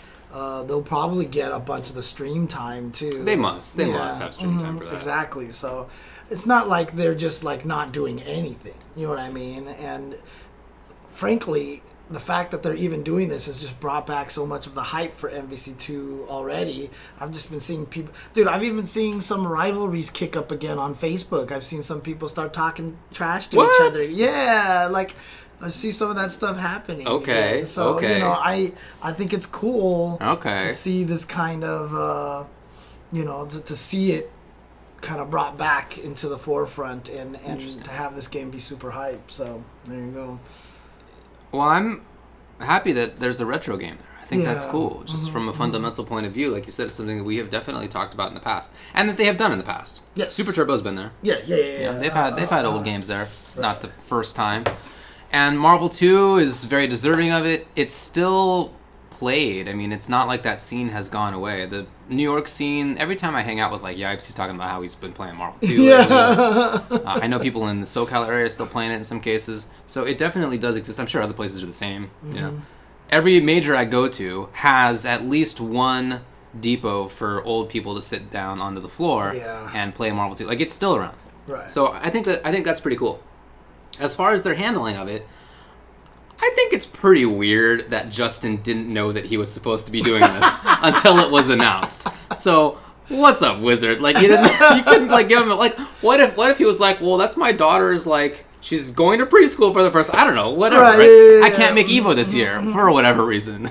You know? Yeah. I guess it worked out.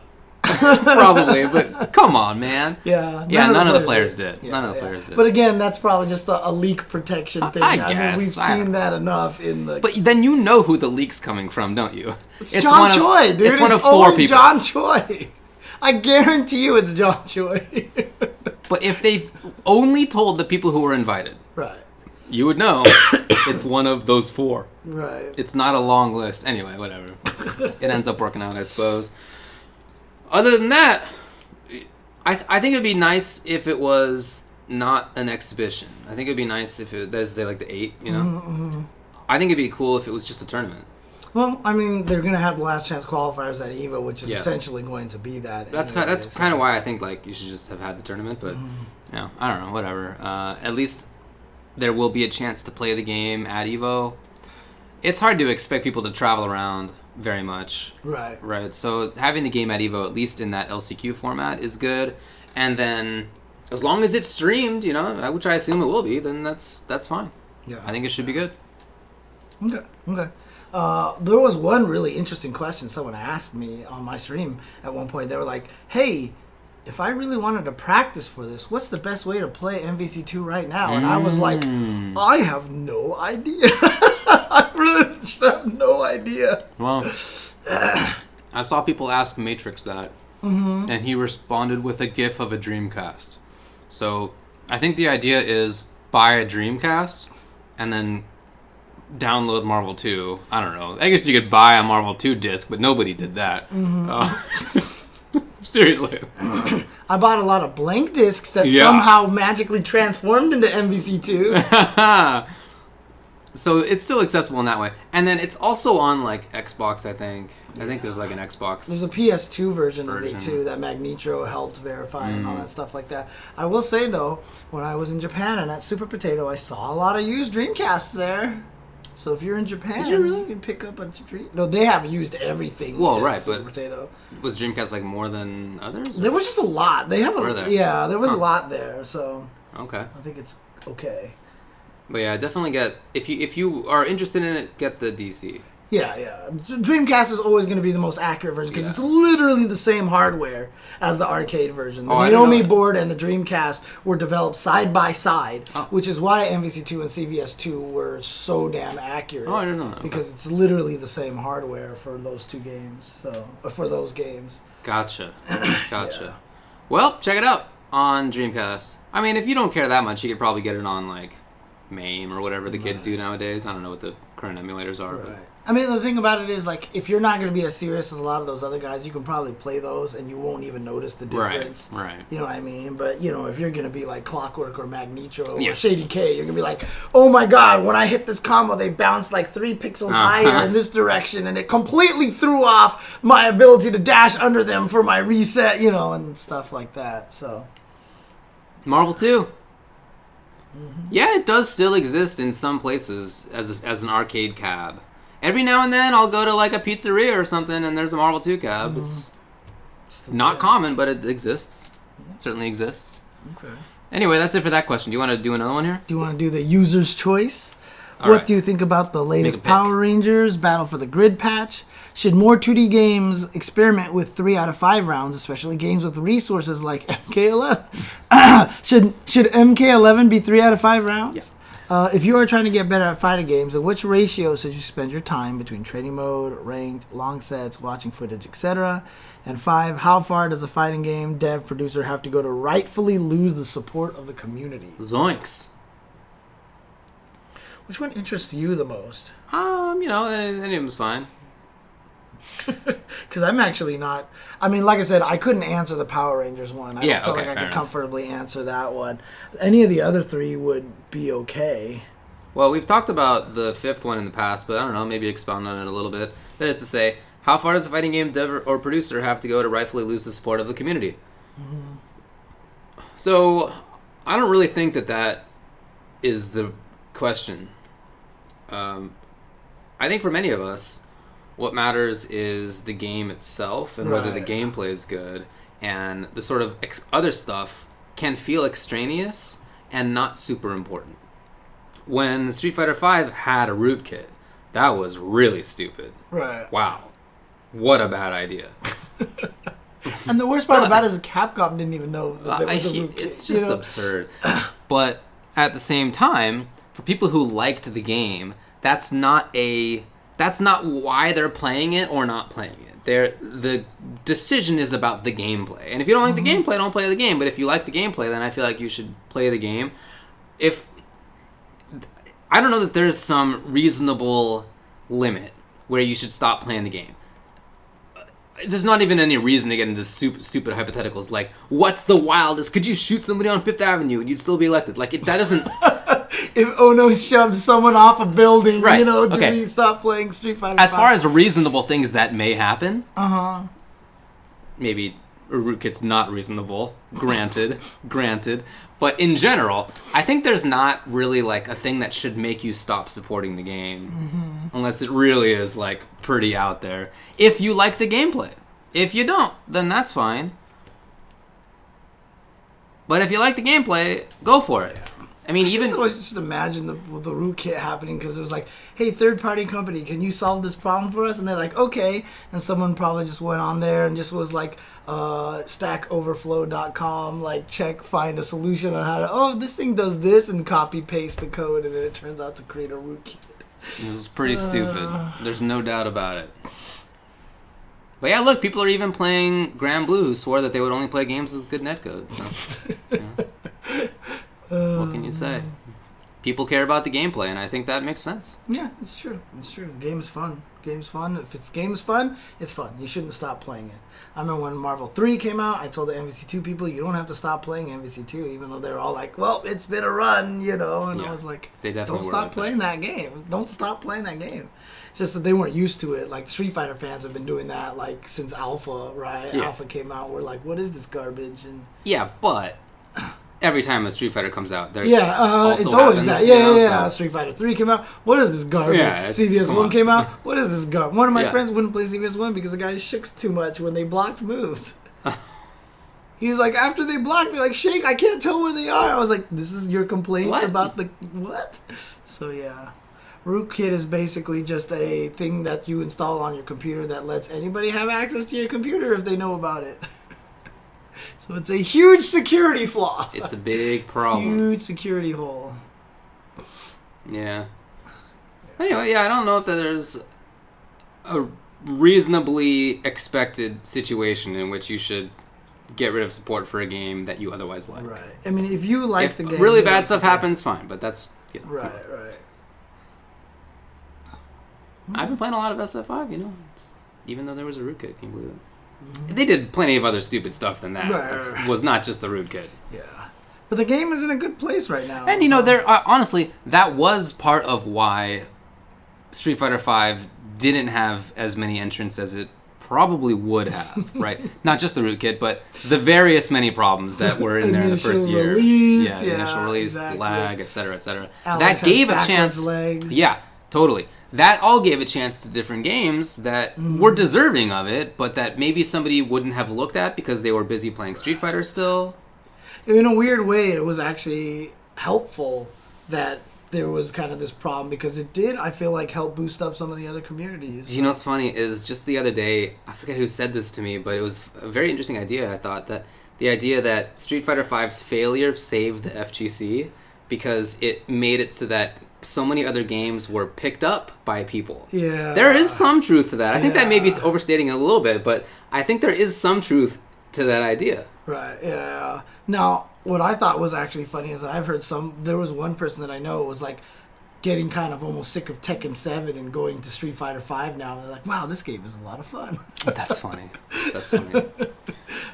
People are picking up Street Fighter 5 again anyway. That still happens, Crescent. Rising tide raises all boats still, right? So, I mean, it dipped a little bit, but then they all kind of went back up at some point in time. I still honestly don't think we could have been as big as we would have been if Street Fighter V came out and was a success. I always think about that. I think about that a lot, actually. Yeah, that if Street Fighter V came out and was just like phenomenal product. What if this game right now came out 5 years ago? Dude. Maybe not with 40 characters, but like, what if it came out with 20 characters? I mean, yeah. And like not Sakura animations, not Falk animations. Yeah, that would be nice to get rid of. You know, and stuff like that. Like, honestly, I mean, me and L.I. Joe talked about this a lot before Street Fighter V came out. We were like, man, if 5 comes out and kills it, it could change everything. I really do feel like we would have been in a different position. However, it would have been very skewed.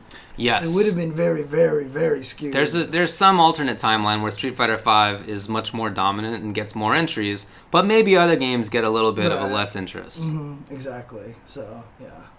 Stadia, God. Yeah, I played Mike Ross on SF5 yesterday. I know. And I verified it was Mike Ross. Did you? I went to his stream, too, and I was watching it. Shout out to Mike Ross for getting as many viewers on stream as he does with no camera and no microphone. I know, right? But everybody's there. That's he so doesn't great. talk to anybody. I know. It's nothing. great. Yeah, It's great. It's so funny. All right, well, I think that may be it for the 5.5s. Okay. Anything else to talk about there? No, I think we're good.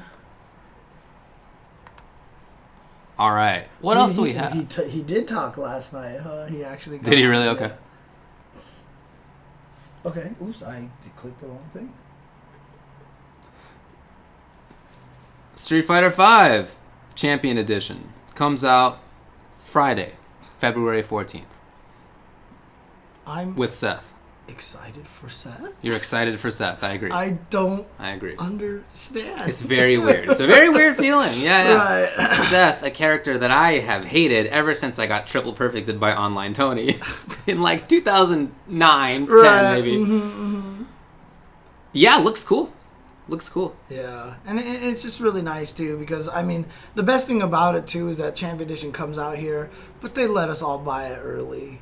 Yeah, We've had it right. forever. I mean, I've used more costumes in the last like 2 months than I have in the entire previous 4 years combined. 100%. So, 100.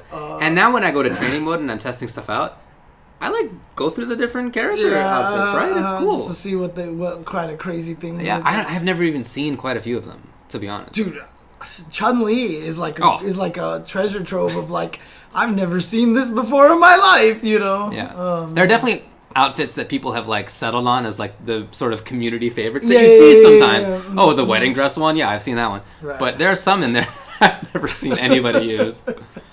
Oh man. So Seth comes out. Do you think, and this is speculation, that there may be a patch? Oh, like a balance patch balance that comes patch. with it. There is precedent. Think back to Season 3 when they changed stuff in Yeah, 3.1. That's actually happened a couple of times. Well, Season 3 was the time when they changed the most. But they have done that a few times. Yeah.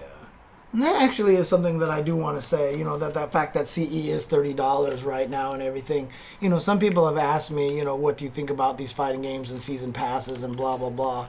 And like Granblue could end up with like multiple season passes to get even all these characters. Yeah. And I was like, it's fine as long as you keep going the Capcom route of offering these discounts. Because every time you watch a tournament, there's a discount code. Yeah, season 1 is off for 50%. This one's off for blah, blah, blah. You can get, and I feel like that they don't get enough credit for that, to be honest with you. I feel like Capcom really does a good job. I said, though, that it would be awesome if it showed up on their game, like you're sitting there playing the game, and it's like, bling, watch this tournament for a discount code for blah, blah, blah on twitch.tv/blah, you know, and stuff like that. But CE is, I mean, $30 for that whole entire thing, or $25 if you've already owned the game. I think that's amazing. I'm fine with it myself. I think it's totally amazing. You know. So I don't think there needs to be a patch. I've seen some people say that they think that there should be a patch, that they hope characters like Rashid maybe gets nerfed. Maybe Abigail shouldn't be as buffed. I'm not even sure Rashida is number one. Maybe nerf Chun-Li. At this point. Maybe Chun-Li. Maybe make it so that Dhalsim has any combo out of a light attack that doesn't require a meter. Yeah. And sometimes that EX flame whiffs anyway. Right. Maybe, you know, little buff Lucia's little bit, standing medium kick so it reaches a little further. Honestly, I'd be fine with Lucia buffs. I think that's fine. No, Lucia definitely needs buffs, but I don't think she's bad. But just to be tournament competitive right now, I just don't think she's not one of those characters that you can win with just Lucia. Okay. In a tournament, so Dalsum definitely needs a buff. Just a small one, though. Yeah, no, definitely no big deal. For sure. See, that's the thing. Falk, I don't even know if she needs a buff. I'm not sure. I feel like she's underexplored right now. I've played against some good Falcons, and I think I respect her. Yeah, it would be nice if they made it so that Birdie's crouching strong hit both sides again. They won't do that. They won't do that. And plus, Birdie's not like I don't feel like he's wrecked. No. It's still pretty good. Yeah, still pretty good. Right. So I don't feel like there needs to be any change. I'm actually pretty happy with the balance right now. Yeah, I agree. And to the extent that there's always going to be tiers, I don't feel that the ones who I think currently are top tier are unbeatable in any sense. I'm still not 100. I mean, everyone keeps talking about Rashid. Like, well, clearly he's still the best character in the game. I'm still not even 100% sold on that right now. I mean, is he top 5? He's top tier, of course. Yeah, of course. I don't know if he's number 1, right? Because there's a few people who are kind of gunning for that spot right now. I mean, clearly the number 1 character in the game right now is Honda. No, I'm just kidding. Probably. But I really do think that, I would like to see a Lucia buff at any case. I would like to see her crouching medium kick reach a little further, although that would open up probably too many combos that they didn't want her to have, because you can tell the way they designed this character was just like everything was measured by pixels. I swear. They're like, yep, you can't combo into the run-up kicks unless you hit him out of the air like 3 more pixels up out of the sky, and like they figured it all out. So I would like it maybe if her EX Fireball didn't have the startup. That she just threw the fireball right away. Sure. You know, kind of like Jury. She doesn't need to charge up for the EX kind of thing. Like, it would be cool if Lucy had the 3-button options and you just throw that fireball out without the startup. Makes sense to me. There's a lot of little things that I would buff with her, like here and there, but I wouldn't want to do all of them. These are all like suggestions to do. I like to make her standing heavy kick, not have her hurt box extend like 7 feet in front of her before she kicks. You know, like every time I was fighting Jeremy and he hit standing heavy kick with Jury, he won like 100% of the time because she's sliding forward with this kick, this constant hurt box, and then Lucia's like, I'm gonna, and then gets crushed and stuff. So she has no special moves that are plus on block that leave you right next to somebody. That's fine. Like every other character has. What? No, they don't. Pretty much every other character has something that leaves them pretty plus on block. I don't think that's true. I don't think so. Honda has like 5 of them, right? Honda has one. Honda has one. Bison has a million of them. Bison has a couple, yes. Yeah, I mean, they exist. Like Urian has the EX knee drop, right? You know, they exist. Balrog has the EX charge. Yeah. You know, I can think of 5 also. Yeah, like dude, so many. But there's not 40. Dude, there's a lot. There's a lot. Well, Ryu sucks. Yeah, Ryu probably doesn't have one. So, Cammy EX dive kick. Yeah, hooligan dive kick. Hooligan dive kick. It's really good. It's pretty. No, I don't know if it's really good. I mean, I will say though that I can't lie. Okay. Lucia does have one. If you pick V skill 2 and have V trigger 1 activated, okay, and do EX run into knee, she's +2. Sick. +2. Wow. Yeah, off of huge. V skill 2, V trigger 1 EX. And is she close after that, or is she pushed back? She's right next to you. She's right next to you. Yeah, wow, she gets a throw mix-up? What a jerk. Yeah, fire spinner from a screen away is pretty mashable, but the problem is a lot of people actually just blow her up for it. Dude. What's fire spinner? The fireball, like the up fireball, like you throw the up fireball. I've gotten killed for doing that up close so many times. I've definitely done Honda headbutt under it from like 3/4 screen probably. And then I try to mix it up, and then you jump, and then I lose like 50% of my life. Yeah, it's not a viable mix-up. So anyway, I don't think that there needs to be a patch. I also wouldn't be too surprised if there was a patch, but I would be really surprised if it was anything super significant. Yeah. It shouldn't be. And I feel like they're doing a pretty good job because even between season 4 and 5, they were pretty smart about it. Yeah, I agree with you, actually. I really feel like they know what the game is about now. And like I said, you can tell with Lucia Honda and Poison's design that they kind of know. Although +5 on a frontal butt slam, I mean... He's not in grab range. That's what makes it even better. No, it would be great if it was in grab range. Maybe not, so... oh, that is flipper shot. So, light kick fire spinner as a poke for max range. Oh, you're just talking about spin kick? Oh, God, I do that all the time. Yeah. I do that all the time. That thing gets hit by everything. That thing has, I think the startup on that is like 14 frames or 15 frames or something like that. It's not very fast at all. So, yeah, it's not very fast at all. That thing gets beat up. Well, anything else to say about Street Fighter V here? No. I'm just going to keep complaining about Lucia all day. All right, cool. We can get back to that in a sec, but let me say, Power Rangers Battle for the Grid has cross-platform play. That is super cool. In order of importance, the PC and the Switch and the PlayStation. That's nice, dude. That's really All good. the major consoles are represented there. Does it not have Xbox on there? It does have the Xbox. Okay. It does. I don't know if anybody's using it, but it does. No, but I mean, That's you're awesome, right. though. In the order of importance, Switch, PlayStation 4, PC, and Xbox. Fair enough, yeah. Okay. Fair enough. Certainly those two are at the beginning. Yeah. I think that's really cool. It's something that I'm happy to see more of, and this is the first time that I can think of where there's complete cross-platform play. You know, we've had Street Fighter with PC and PS4. We've had Xbox and PC with KI. We've had MK on PS4 and Xbox. Which is just a beta, by the way. So I still think MK11 is probably going to expand to everything. You're probably once right. they get it all set up. You're probably right. Now that they've allowed it and opened up all the ability to do that. So. But this is the first time I'm aware of where a fighting game is completely cross-play. I think that's super cool. Yeah. Shout-outs. I mean, again, shout-outs to them. They've been doing a fantastic job just continually adding to their game, making it better and better and better. And just like I said, when I first picked it up, I was like, this is kind of janky. And now when I play it, I'm like, this is really solid now. Yeah, this it's super cool. Really, really solid. This is legit. I mean, I think the jumps are still a little weirdly floaty, and maybe the hit stun is I like games with hit stun, like, and this game is a little more of this, just kind of like you kind of brush through people a little bit. But that's just the style of way. I mean, MK was always like that back in the MK2 days and everything like that. You know, it's just different tastes on how you prefer the game. But in terms of gameplay, I watched some of the top 4 that was streamed where Dacid Bro won at Frosty Faustings, and the game looks crazy.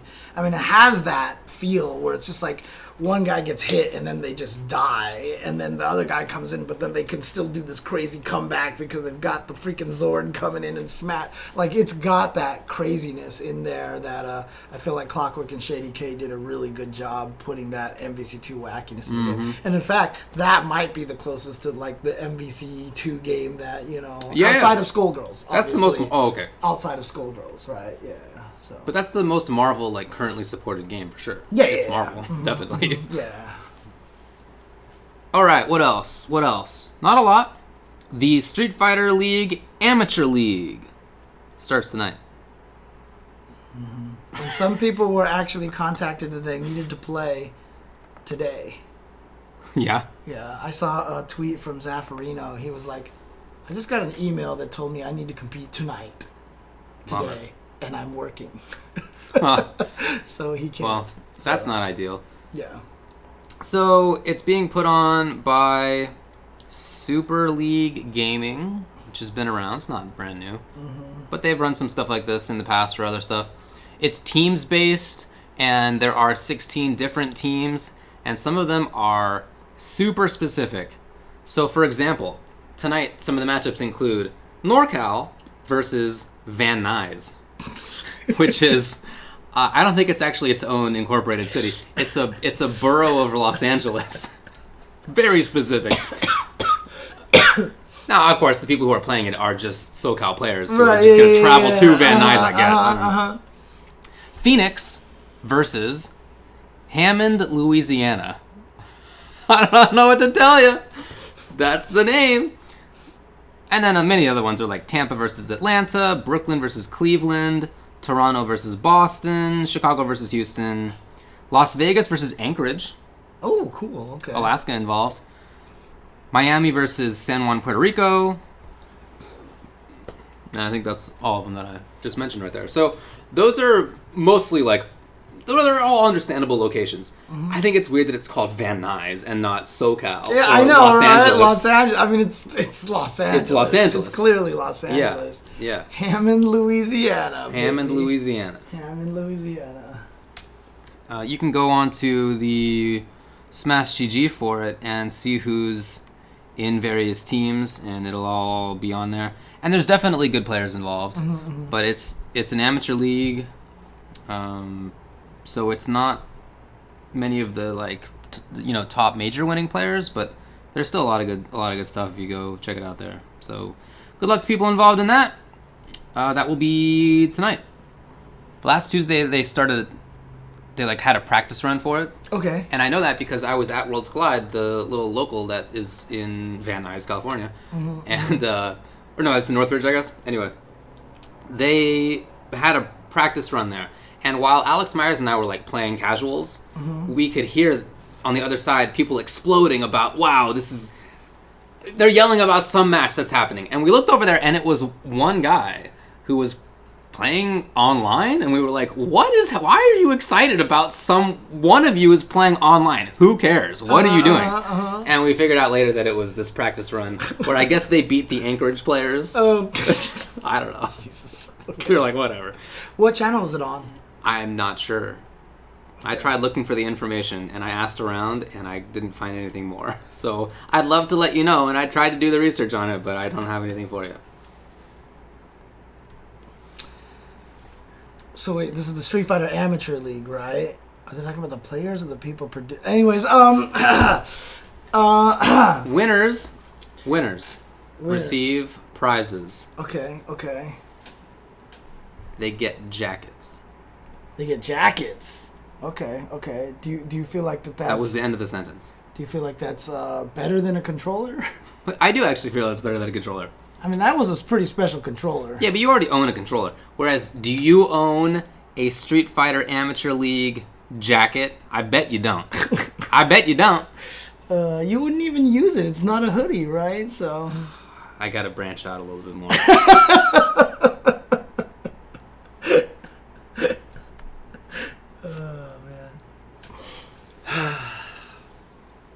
Anyway, I mean, it's just an amateur league, so it sounds like a fun thing to do. Have fun doing it. I don't think it's a super big deal, but it seems like a fun little thing to participate in. All right, what else? Anime Ascension's this weekend. Yes, Anime Ascension is this weekend. Going to be taking place down in Irvine. Correct. And that's going to be, of course, Guilty Gear is going to be the main attraction over there. Kind of excited for that. I'm going to see if I can try to visit on Saturday, hang out there for a little bit, go there for a day, just to see if I can say hi to a bunch of people. They're going to have Guilty Gear Rev 2, Uniclair Exhibition, yes, BB Tag, Granblue Fantasy vs. Exhibition, Under Night, BBCF. Those are the games. That's cool. Okay. And BBCF is actually the closing game, yeah. Oh, because I think it's I think it's part of the World Tour, right? I think it's part of the World Tour, so... I don't think BBCF's on that anymore. Oh, you're right. I think it's only BB Tag. It's BB Tag. BB Tag and Granblue. That's right. Okay. Do you know what channel that one's streamed on? Streamlinks TBA.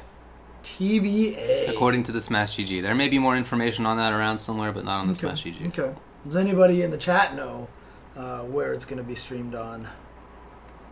I'm sure it'll all be visible. Yeah, of course. Well, that's all I got, man. That's all you got, huh? So, not a lot of stuff happening. News-wise, I mean, obviously there's a lot of stuff happening. Games coming out and everything like that. So, A lot of crazy stuff. A lot of new fighting game stuff. I mean, even once we get to March, it's not stopping because Spawn's going to be coming out right after that, right? So Spawn comes out early March.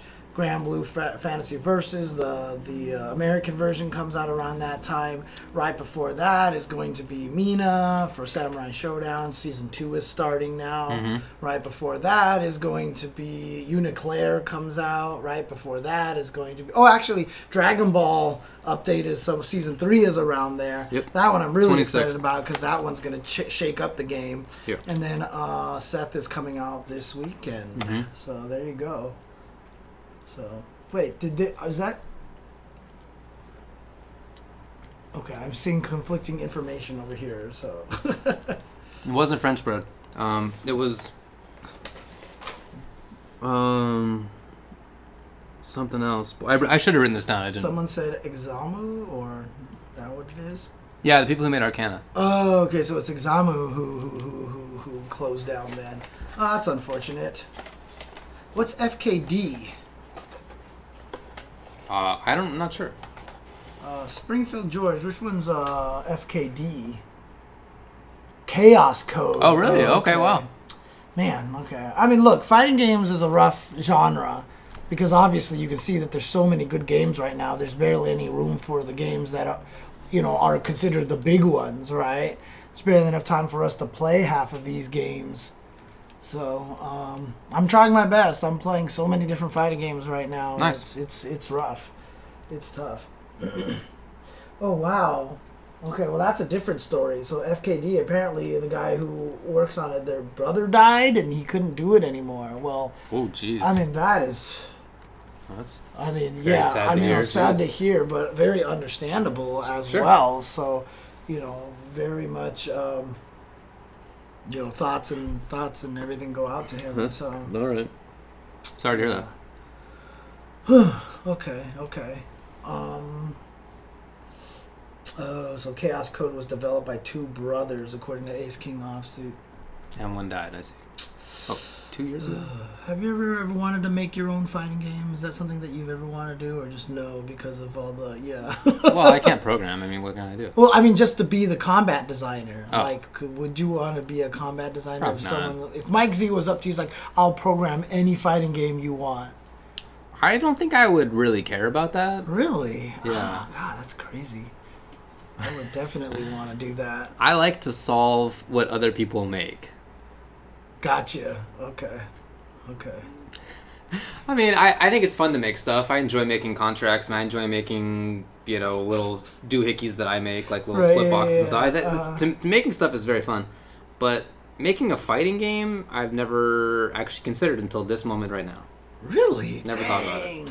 Man, I've wanted to make fighting games my whole entire life. I mean, like, are you... Yeah, that's a great question. Are you interested in games like Mario Maker or anything like that, or do you have no interest in games like Mario Maker? So I remember your Mario Maker level. My Mario Maker level was not about being difficult. It was about teaching the lessons of the battle of which one did I even do now?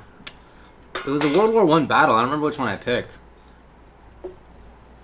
It was Verdun. That's right. It's right. You're absolutely right. It was about teaching what happened in the Battle of Verdun. I don't know why I picked that, but wow, it was awful. And there were little dry bones buried under the ground that couldn't get out. And there was a part where there were so many thwomps falling. It was supposed to mimic the drum fire that happened from artillery.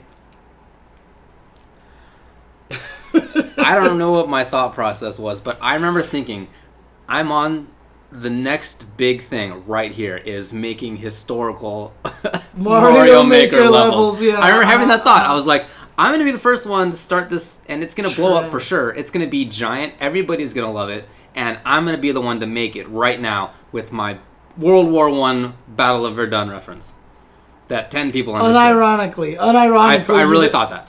I remember thinking that. Sometimes you're wrong, So I posted it on like the it's pretty gross. I posted it on the Mario Maker subreddit, and people were like, "What's this?" And a few people on the YouTube video that I put up of me like solving the level or playing the level, they were like, "Oh, this is kind of interesting idea. You know, all right, it's like a little artistic." And then other people were like, "I can't believe you made a level out of like one of the worst things that's ever happened in human history. Like it was a horrendous battle. Hundreds of thousands of people died. This is what you're like. You chose to make it." And you're like, exactly. The whole point is to make sure everybody knew about this through Mario Maker. When I read that, I was like, "That's actually a great point." I probably should have picked something else. So basically, the entire experiment was not a success. Well, so here's a good question for you then. If you had the option for the new Mario Maker, what would you do? What historical event would you base it on now? Oh, I'd have to think about that one. Or would you have to try to figure out a way to make it about gerrymandering and like, you know... Yeah, maybe I'd do the Bretton Woods Accords. The Bretton Woods Accords? Okay, that would be an interesting topic. You get it at home. You get it. If you don't get it, maybe go back to school, buddy. I mean, come on. Time to go back to school. Come on. Who doesn't get it? Dude, the crazy thing was Olaf was showing me like this video of people trying to beat other people's levels. What people have come up with this game now is just beyond anything I think that they probably have imagined. Sure. Like, people have just created machines that automatically set things up and do things a certain timing that are off screen by scrolling things on platforms and creating people. Like, someone had a stage where you go through a door and they make you warp around and it looks like they throw you back to the very beginning again, which I guess is like called like RC or like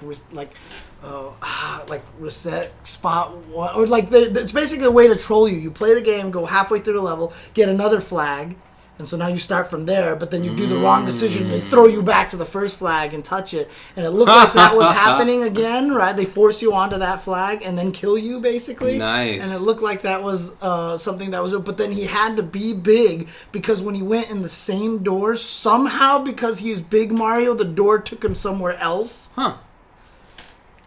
I still can't, like, Olaf tried to explain it to me, what was happening, and I was like, that just makes no, CP1, checkpoint 1, that's what it was, and I was just like, this makes no sense. How do you make it so that you go to a different place? And it was because of the way that something triggered and a door bounces up or overlaps another door. It was like the weirdest thing. It was so weird. Yeah, do you think it could just be that like Big Mario is up here and there's a door that's up here and you just press up and I have go into that door? no idea how it worked. I have no idea how it worked. It's crazy.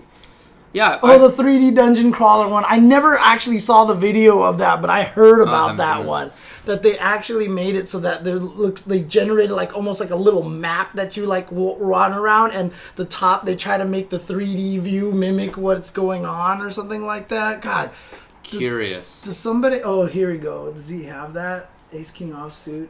Is he the one who's gonna get us this here? Braxton was diagnosed with choroid plexus carcinoma. Wow. That is but Braxton made it. So.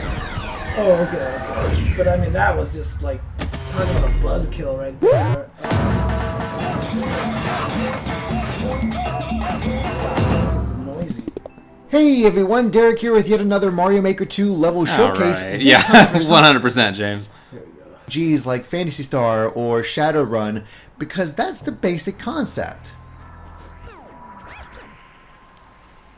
Whoop. And so we're in... Okay, I'm not dead. So yeah, we've made it in here. Rang the doorbell. We're in some sort of ghost house. But already you can see the perspective, how we're going into, like, with the way the floorboards are set up, we're going into this area, and we got windows on the side and all of that. All right, buddy. I know. And here's where it really begins. We actually have a map. Look how complex this thing is. With all the places you can go, we can go in different directions and check things out. So we need to find... Hey, can you just, like, play the level, please? Left, right, or up. So let's go ahead and go... Let's go left. Yeah, let's go left already.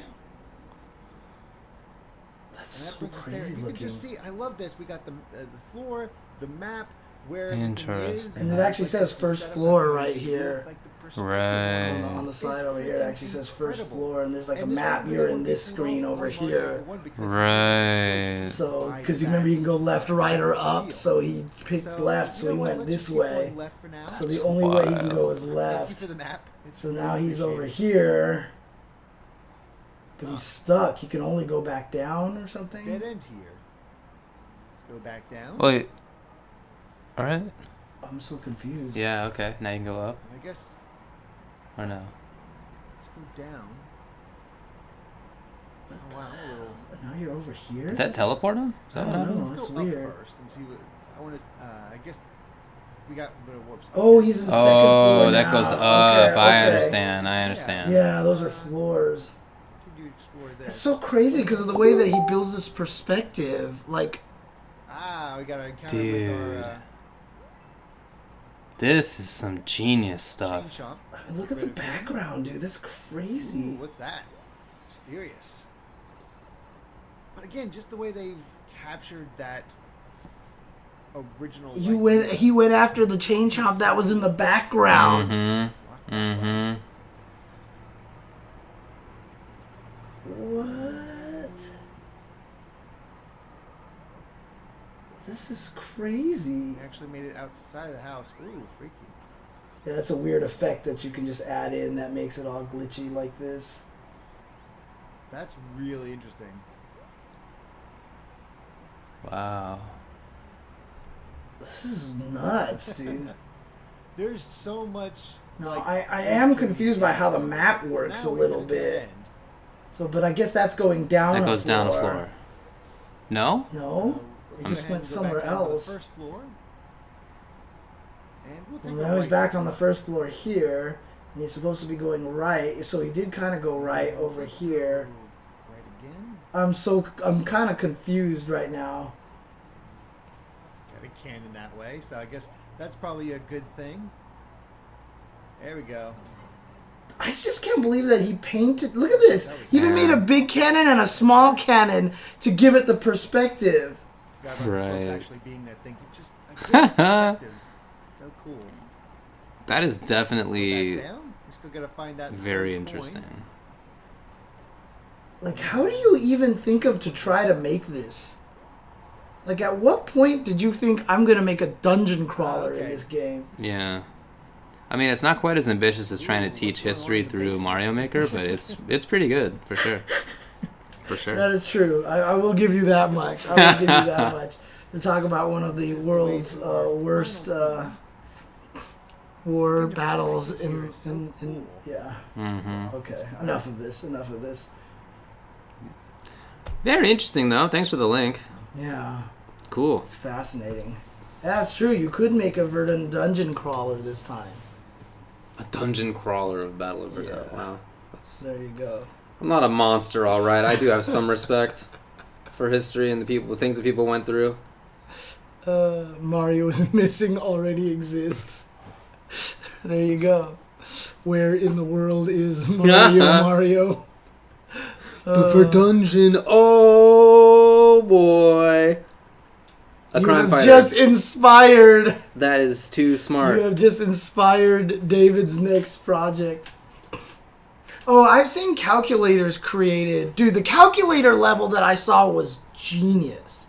Like, I forgot what they use now. They use some way to make it so that you do this, you choose addition or such, and it makes you go a different path. And you pick the numbers, and then the answer is given to you by, like, things will fly by and explode, and, like, fireworks into the number that's the answer or something like that. Interesting. Like, people have made some of the craziest things in this game, and I just don't. I mean, I was watching this one video that was just talking about generating something in a different order. So, in other words, they generated all these POW blocks from top, and the game renders them from top to bottom, like left to right or something. Okay. And so, if you just stack a bunch of POW blocks on top of this moving thing, when it moves a certain way.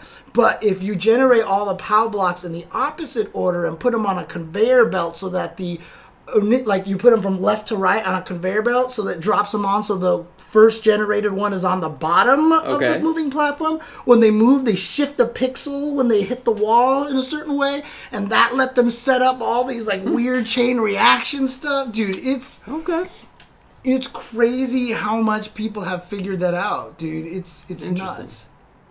New games coming to SNES Online: Chrono Trigger and Donkey Kong, huh? Oh no.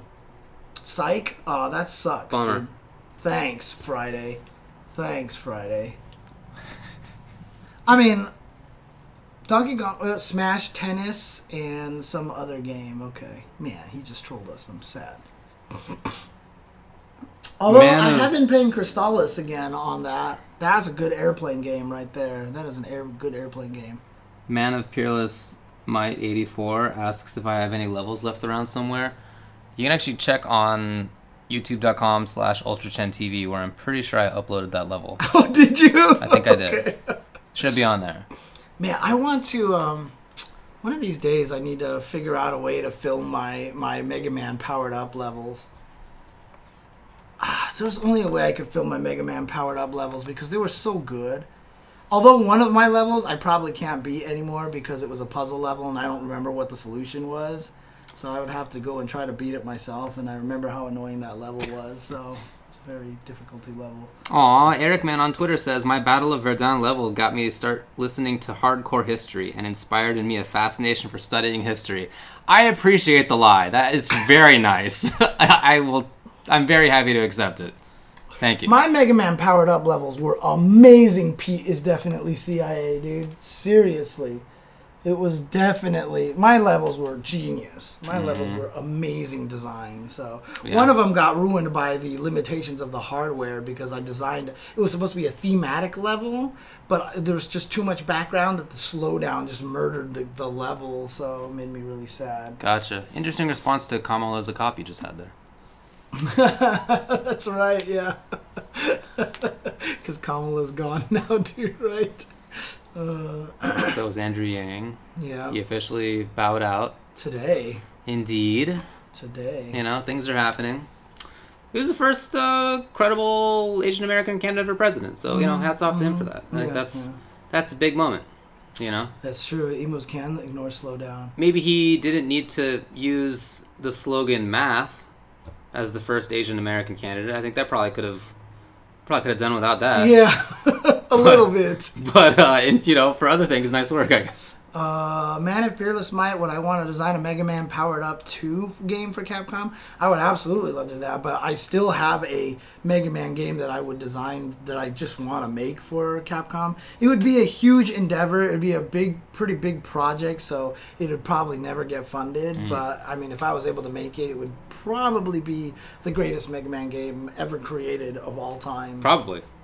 Actually, no. I can't even say probably. For sure. Definitely. Definitely would be the best Mega Man game ever created of all time. Definitely. Yeah, definitely. Without question. Without question. So, yeah, one of his slogans, or his main slogan, was "Make America Think Harder, I believe is what it was. Yeah, just math. Yeah, he could have done really could have done without that, you know. Yeah. Exactly. I don't know what the deal was there. That's not a great idea. But anyway, he's out of it. The New Hampshire primary should be done, so I assume that Sanders was winning when I left. Probably did, after all. Yep.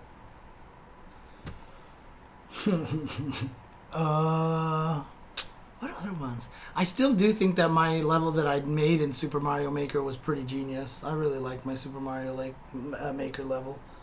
But that was also before they had halfway point flags, which would have definitely helped my stage a lot. Actually, I don't know if it would have. I actually think it's kind of better without it because it made you see the first half of the stage enough times that it was cool when you had to rerun it again. Gotcha. Yeah. I think, I mean, you know what the whole gimmick on my stage was, right? You don't remember. Basically, I made a stage that was pretty straightforward, very easy to make it through. That wasn't too hard. First section, you just go through standard obstacles, platforms, running around, everything like that. Go to the next section, nothing but note blocks, and you're bouncing on the note blocks. No ground, of course. You go to the third section, just Podoboo chains, whatever, no problem. You go through, and you get to the end, and you can't get to the flag. You can only go up. So you climb all the way up, and you reach the top, and there's a green shell there. And you kick it to the left, because that's the only direction you can kick it. And you have to chase it. And you literally run all the way back to the beginning of the stage, and then the green shell comes down, and you follow it, and it goes down into a bottom path. And then that first section that you traverse that was standard, you have to babysit the green shell all the way to the end of the level now. And I purposely made it so there was enough blocks in the back, so you had to go through this section back and forth. And then it would jump up and launch itself into the note blocks and bounce around the note blocks while you're trying to jump through it to get to the next section. And then the next section would go off the screen and hit a bunch of blocks and unleash a bunch of potoboos that would drop. So you had to do the area with the potoboos bouncing up and down, just so when you get through, the shell would come down, break through so you can get to the flag. So basically, you went through the stage one time, and then you were surprised by the second time that you had to do it again. But to babysit the shell, it just made it, that shell ruined your life, basically, going through that stage. Everybody's favorite video game level, the escort mission. Yes, I did, with the green shell. It was you decided to make an escort mission in Mario. Dude. It was genius. It's a beautiful stage. I don't know, buddy. Thanks, Notacon, for the 47 months. That's a long time. 47 months. On happy birthday. I'm curious now to see how much of a clear rate. Can you port? I guess that's not. You can't, because they're on two different consoles. You can't port your levels over. I imagine. Yeah. I guess you never played that one game. Oh, what was the game called? The precursor to... Can't remember any of the names now. Freaking hell, dude. Shadow of the Colossus. Precursor of Shadow of Colossus. What was that game called? Precursor to Shadow. Ico, yes, that one. You never played Ico. I never played right? Ico, no. Yeah, Ico is 100% the same game. Sounds it's like the entire great. game. It's the entire game. It's Thanks for the sub, Pugnacious. Great game. Thank you, Pugnacious.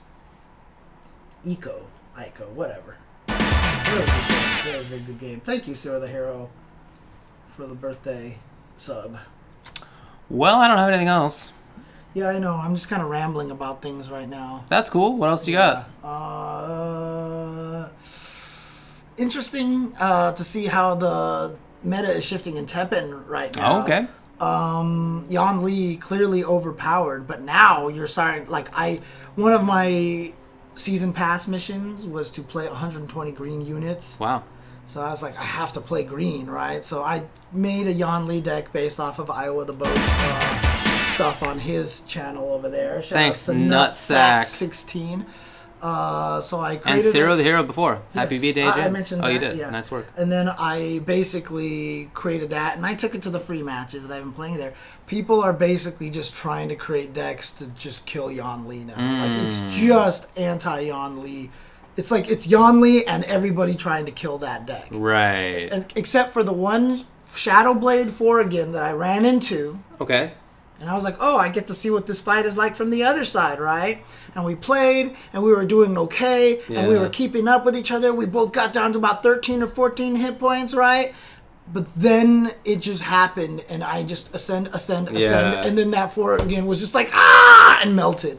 Right. And I was like, this is exactly what happens when I play from the other side. Yes. And I discovered that the way that you beat this deck, honestly, is you have to aggro it. You have to...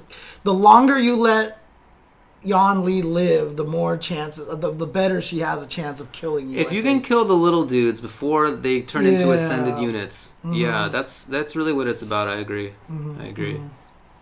Yeah, that's one of the main things. I mean, yeah, it hurts your hands, but that's why you gotta get like a nice little phone stand and stuff like that. That's why I use an iPad. Yeah. Oh, you just play it with the cover and stuff like that. I got a little hand thing, right, that the iPad's on, and I'm just playing it here. Yeah.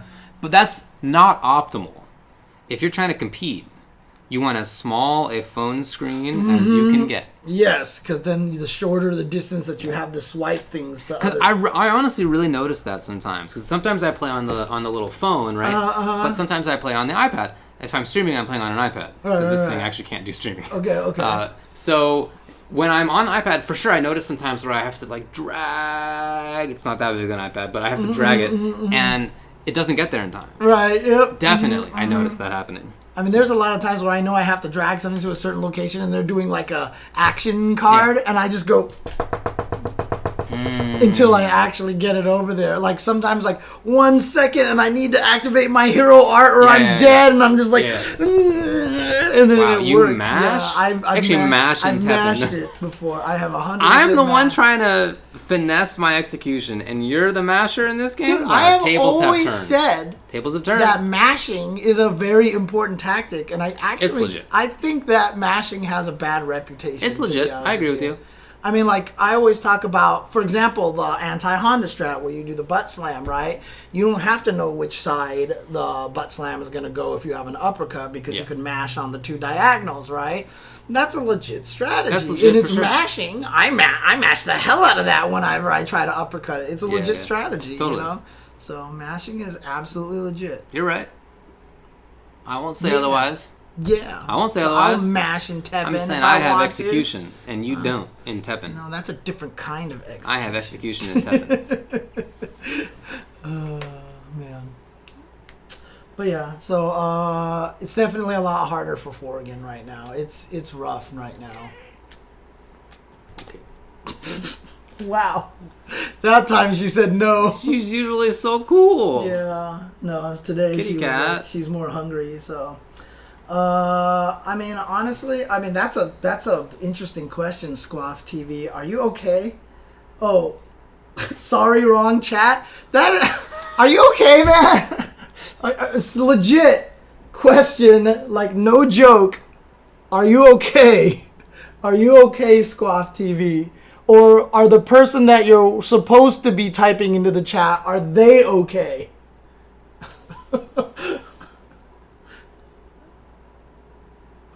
Yeah, that's not great in any chat. I'm gonna agree. Yeah. But I hope things get better. And we've definitely both been in bad states of mind in the past. So, Absolutely. I get it.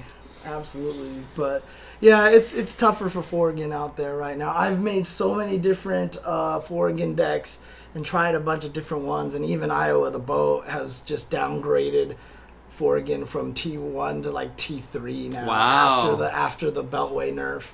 I'm so frustrated with that Beltway nerf because there are like 90 cards out there that are way worse than that card. Like there's that freaking Tyrant that if you've ascended 3 times when you play it, it kills anything of 5 MP or lower. It just murders things if you've ascended at least 3 times. That's not that terrible of a restriction. And it murders your card that's 5 or lower, whereas Beltway just threw it to your EX or you could play it again. That was 4 or lower, now 3 or lower. But yeah, I mean, honestly, like, I don't understand. I don't understand why Beltway was nerfed. I'm glad it got nerfed. I don't understand why it was nerfed. Because they nerfed it too much. They definitely made it so that it went from being a really top card to basically a non-existent card. It just doesn't exist. I mean, the fact that Forgan... I mean, obviously it shows how good it was that you nerfed that card. Now Forgan just, like, can't keep up at all. But that was, like, giving Cammy and ST big damage, right? It's just that was the only way she could actually keep up. You know, so when you take away that... I mean, I didn't mind it. I just think that it's... they're changing it now, presumably, but, like, it's... Well, it's already been changed. No, I mean, what I was going to say is... Chun-Li's too good, for sure. Yeah. And they're going to be changing that stuff. So I don't mind, like, Chun getting nerfed and also Beltway getting nerfed, because it was super obnoxious. It's just weird to have Beltway nerfed and then, like, Weetzel's still doing 1,000 damage, right? Like, that probably doesn't need to happen. But they are going to change that stuff. But, but see, that's the thing is, like... It was Beltway obnoxious more than the cards that when they just drop it in there it just kills a unit? I mean, that seems good, but in the context of Forgan, it was the useful and good. It was the only way that she could keep up with the mana curve, right? Because without it, she can't keep up with the mana curve because she can't do any damage.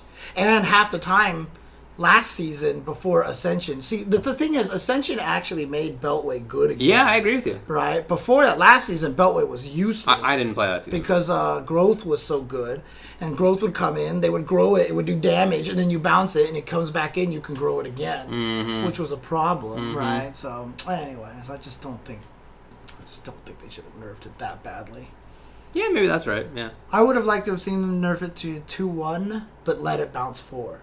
Because then it bounces the card, and then the card itself is useless, and so you destroy it. It doesn't tweak the mana curve, that badly. But honestly, without it, I just think she's kind of useless.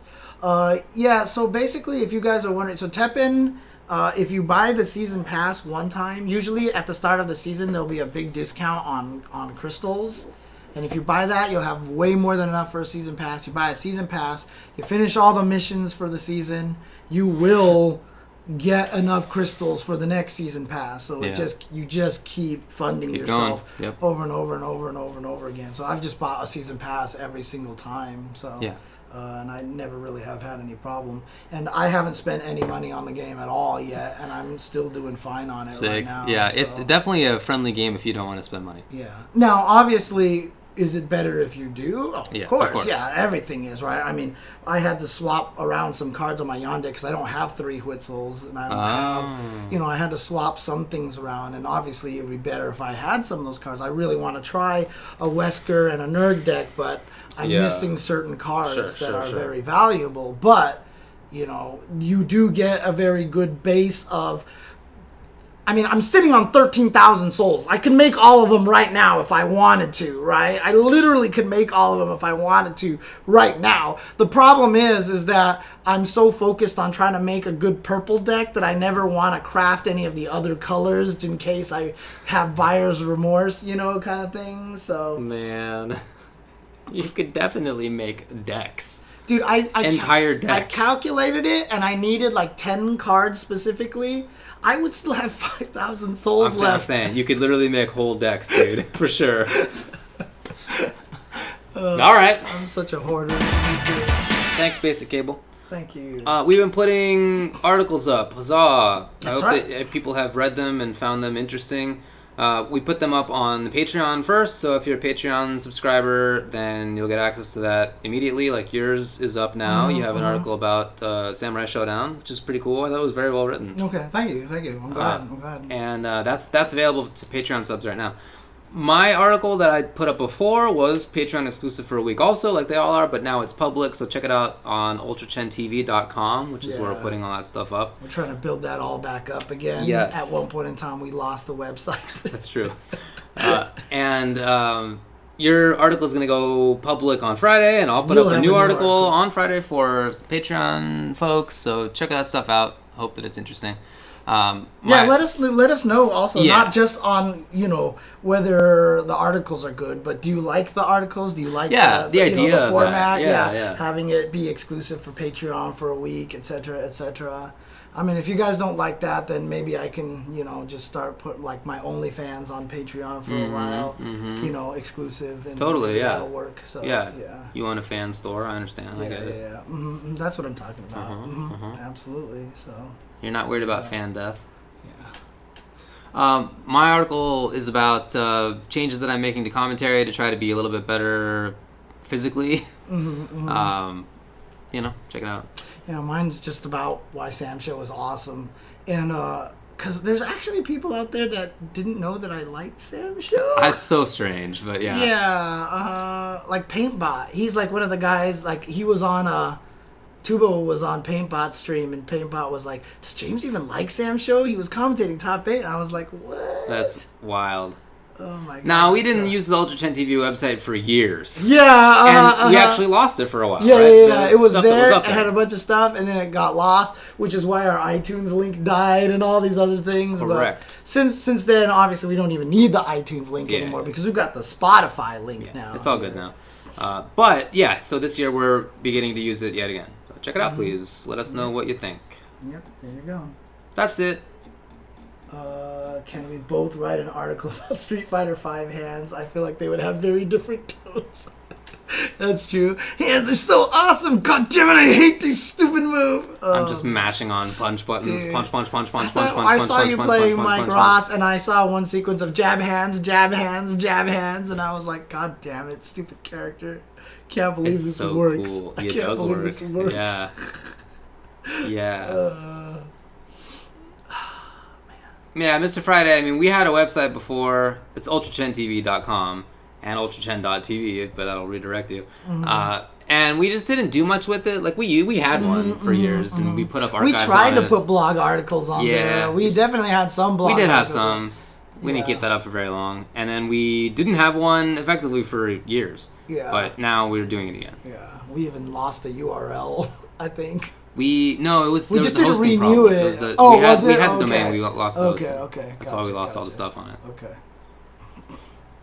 Yeah, there was some weird mix-up with the hosting. That's right. Yeah, they deleted something it without weird. letting us know, Yeah, or something. It was just we- bizarre. And you know, the geniuses that we are, we had no backup. We had no backup. Yeah.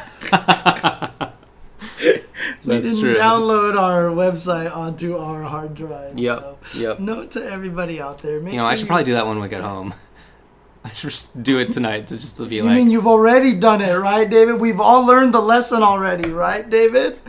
We've already downloaded the website, and it's already backed up You know what? in several locations, including the cloud. If you're watching this on YouTube, that's exactly right. Right, exactly.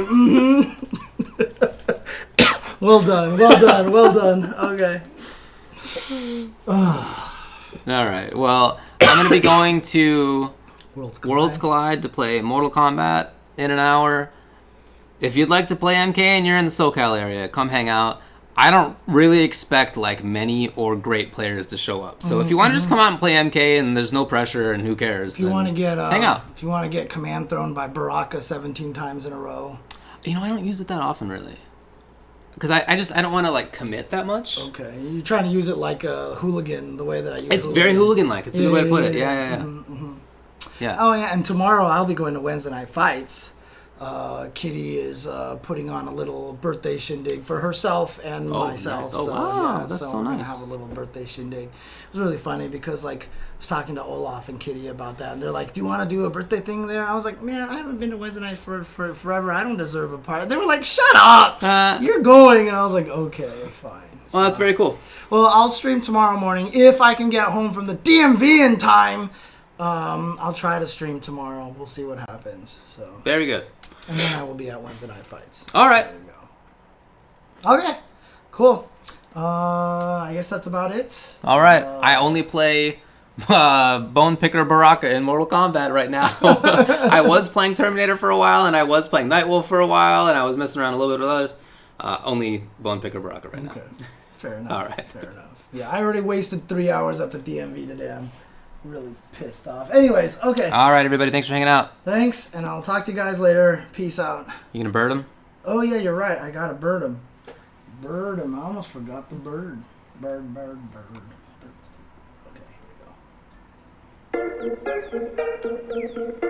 Didn't we have other outro music you were doing for a while? Yeah, I do. I play it after this. Oh, post. Remember, it was the sad song, but then you're like, play the happy one, but then last week you're like, play the sad one. I do.